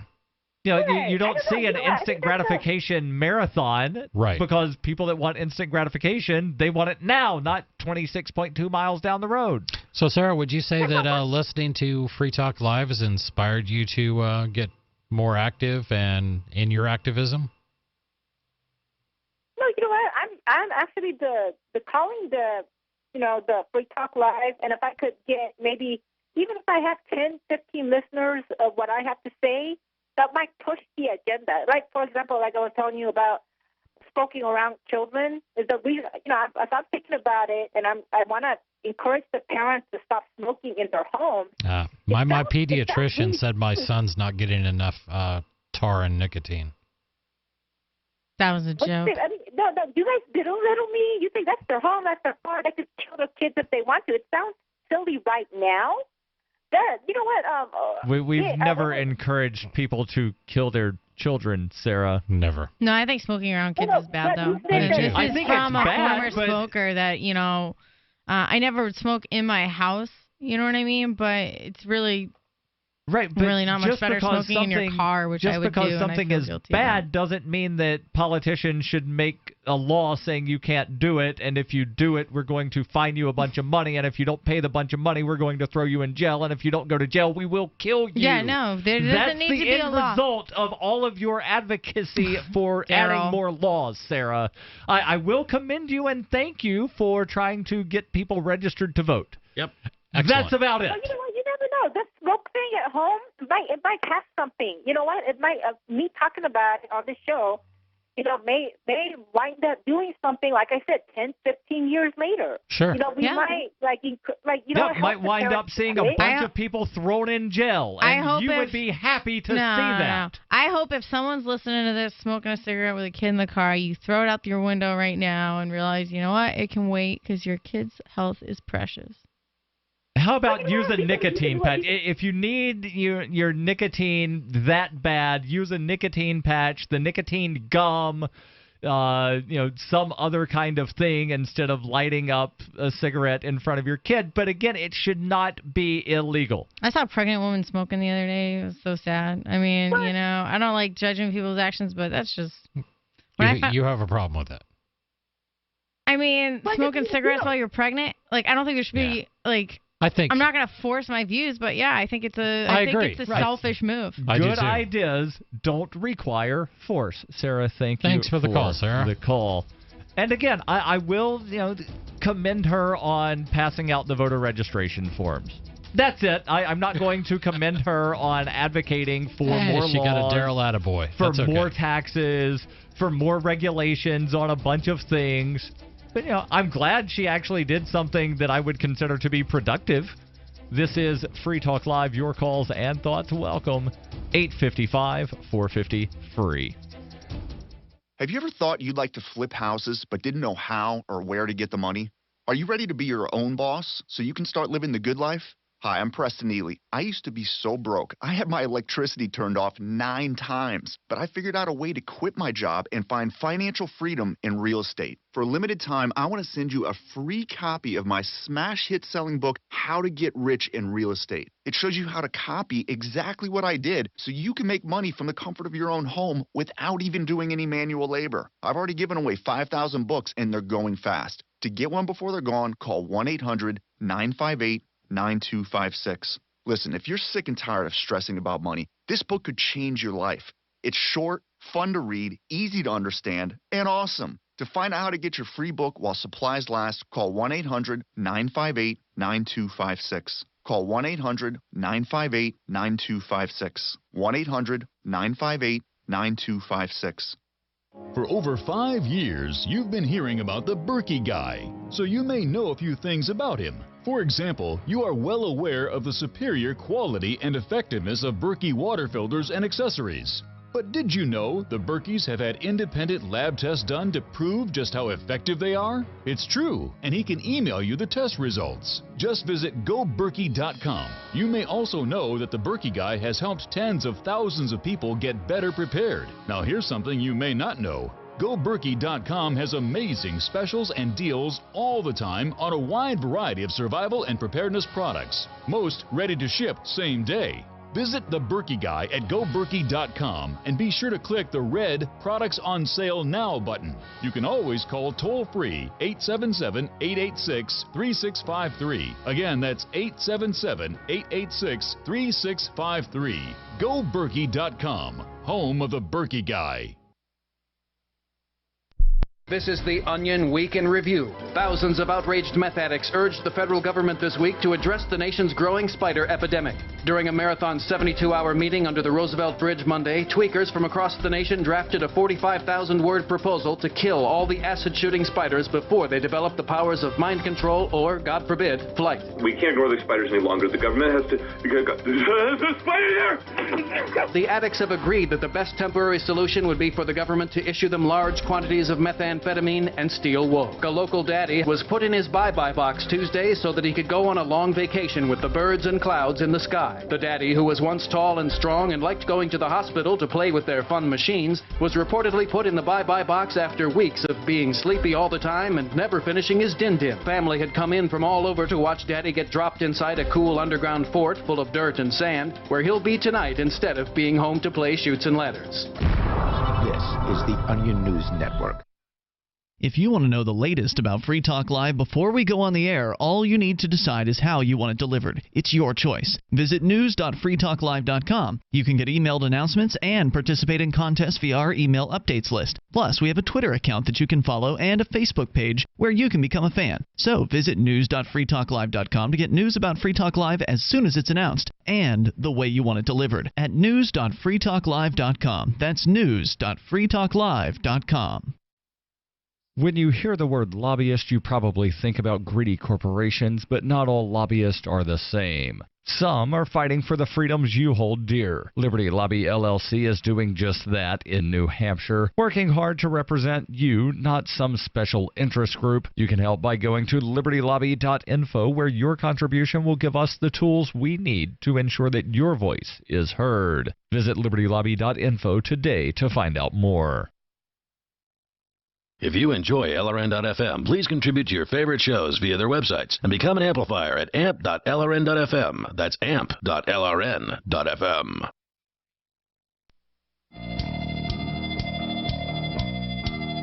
This is Free Talk Live. Possibly time for you and your thoughts if you call in now to 855-450-FREE. That's 855-450-3733.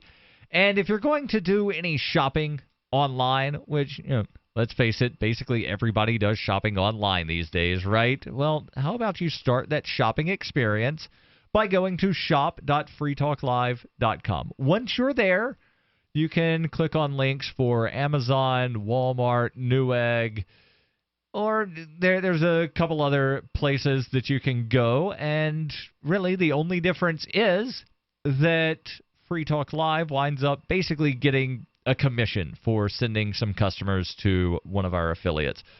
And if you don't want to always go back to shop.freetalklive.com, you can just go there once and then bookmark the link that you want to go to. And then you can just click the bookmark. And it's basically the same thing.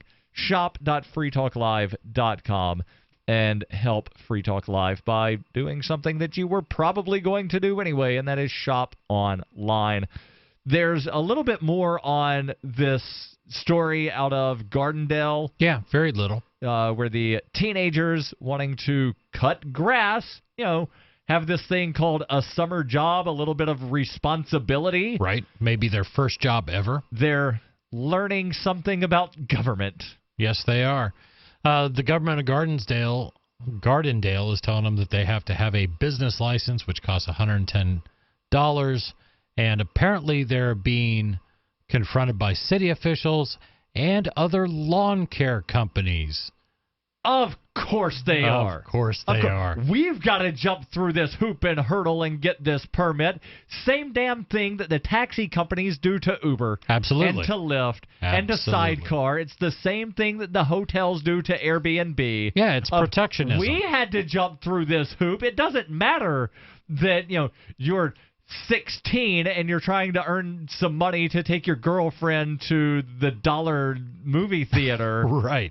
You want to be able to, buy her some popcorn while you're watching a movie that, everybody else saw 6 months ago. Right. No. Bend over and take it and give us your money. $110 up front. Quote, I've never heard of a child cutting grass who had to have a business license, unquote, said Elton Campbell. Campbell's granddaughter cut grass around the neighborhood. Quote, she charges one lady $20, another lady $30, and another girl $40 besides what we pay her. All right, so there's $90, so said Campbell. Right. She still needs to earn another $20 just to break even on the business license. For her, this was a perfect summer gig. Was? Quote, to just helping out and raising money for admissions and trips, unquote, said Elena Paris. But now it's become a hassle. One of the men that cut several yards made a remark to one of our neighbors, quote, that if he saw her cutting grass again, that he was going to call Gardendale because she didn't have a business license. At unquote, least the guy's honest. Yeah. He's coming after a kid when a kid is at least trying to do work. There's kids at home on iPads and electronics and not wanting to go outside, said Paris. Mayor Stan Hoagland said, when operating a business for pay within the city limits, you must have a business license. He said sending someone after a child making extra money over the summer is not a priority, but he is committed to finding a way to make this less of an issue for teens. It's not a priority, but we'll still do it because it's our job. Right, and by less, maybe we'll knock that fee. Maybe if you're a teenager and you're enrolled in school, they'll drop it from $110 to $100. Why $109.99. It's the teenager discount. Exactly. I'd love to have something on our books that gave us more favorable response to that student out there cutting grass, and see if there's maybe a temporary license during the summer months that targets teenagers, said Mayor Hoagland, that targets teenagers? All right, so why are you targeting anyone? So how about a prorated of, you're only operating for 4 months out of the year, so we'll divide 110 by 4. Oh, you know what? That's not easily divisible, so we need to bump the regular permit up to 120 so that we can divide by, and then it's just $10 a month. Oh, God. Now Mayor Hoagland says that it's just unfortunate that issues as small as a teenager cutting grass trigger these types of complaints. He said he doesn't want this to discourage kids from trying to earn money. So here's an idea, Mayor Hoagland, and I am not fairly certain that you'll ever hear this, but here's an idea. You're the mayor. You can ask your city council to repeal this stupid ordinance. Right, and do it today. Do it today, and then your problem goes away. All the bad press you're getting because of this goes away. And maybe, just maybe, you'll get a good warm feeling in your heart that you did the right thing for once. It's not hard to do. Just give it a try. You're assuming that a mayor who says, it's unfortunate that we have this law, but I'm still going to have the police enforce it, is going to be persuaded by feelings and emotions. Anybody who says, and see if there's a temporary license during the summer months that targets teenagers, I'm sorry, you're reprehensible. Just go away. Give up government. That's even a better way. Just resign right now. Yep. Go ahead, get out while you still have a soul. That would be a good step. I'm not sure he still has a soul, but it may be a little bit of redemption for him. And then you can start lobbying for these teenagers that you're oppressing. Let's go to the phones where we've got Johnny calling in from Louisville, Kentucky. Johnny, you're on Free Talk Live. Go ahead with your thoughts. Well, are you guys talking about Gardendale, New York? No, this was Gardendale, Alabama, suburb of Birmingham. Oh, okay. Howard Stern, dickhead. I'm not sure what that was. That's weird. I thought he had another Gardendale. He could have. If you're listening and you're a little bit confused and you call in, you find out you got the wrong subject, that's okay. Just bring up another one. It's okay. Well, he had something completely different listed as his show topic. And what was that? I'm kind of curious. Declaring bankruptcy. Okay, yeah, we could have talked about that. Yeah, calling in from Louisville, allegedly, which is, fairly large city. Wasn't sure if maybe the city of Louisville was declaring bankruptcy because, we know that governments do that. Or that they require a license now for anyone who wants to declare bankruptcy. Now, there's the brilliant ad. Being facetious. There's the brilliant ad that was put out. I cannot think of the name off the top of my head, but it runs on the Liberty Radio Network, LRN.FM, about this guy. It's a fictionalized thing where the guy goes in and says, oh, yeah, I've got this idea for a small business. And the lady says, well, you've got to file a thing to go out of business, too. And he's like, well, I've invented these shoes that allow me to float. And she was like, oh, wait, you really are flying. You need to call the FAA and this and that. And it is a great ad. It's brilliant, but it just shows the absurdity of all of the bureaucratic redundancy. And they rattle off 15 or 20 different bureaus that, if you think about flying shoes, that if you actually invented them, you would probably have to jump through every one of those hoops. Yeah, it's nuts. Yeah, and again, I want to make sure that we reiterate, even though this particular story is about a suburb of Birmingham, Alabama, I can guarantee you this is not the only city cracking down on teenagers cutting grass. Right, or a million other stupid things that the government has no business being involved in. Right, and one of you mentioned earlier the lemonade stands. Right. And there have been things to where people wanted to wind up, in addition to the lemonade, maybe sell a brownie or two. Right. But because those brownies weren't prepared in a commercial kitchen, you're not allowed to sell those. You can give it away. Oh, wait, you're just giving food randomly to homeless people in the park? Nope, that's illegal. That's illegal now, too. Because we said so. Even in Keene, New Hampshire, where this show originates from, there have been, people that were giving food or even just selling food to their friends where they got cease and desist orders. And I've actually read the ordinance, and the ordinance is written in such a way as to where if, Chris, me and you meet up in a park and I bring the sandwiches that I've made and I hand you a sandwich, I am distributing food. Doesn't matter if it's for profit or not. Distribution of food without a permit is illegal. Unreal. And I run a small business. Darryl's been in my business. Heather's been in my business. And we happen to sell some jams and jellies and, maple syrup and stuff like that. Come to find out here in Keene, New Hampshire, I had to apply for a restaurant license. So even though everything I sell is all prepackaged, it's just stuff. There's also no seating. Yes, I because cannot. You're not allowed to have seating. I could, but then I'd be a higher level of restaurant. Wow. Yeah. Absolutely ridiculous. If we did not get you on the show tonight, call in earlier tomorrow because we do this live all 7 nights of the week, and we are always online at freetalklive.com. Since time began, tyrants have taken aim at personal liberties. Now there's a movie that aims back. The government has no more right to tell us what to put in our bodies than they have to take our guns or tell us what books we can read. 6 drug police were eaten by bears while raiding a marijuana farm. On your knees, you dirty hippies! On your knees! What's the problem, officer? Today, many cops who enforce pot laws do so only because it provides them with cushy jobs, good benefits, and a chance to push people around. I was an undercover narcotics officer. The drug war is nothing but a farce. The Second Amendment says you got to keep you and your gat intact. Guns and weed.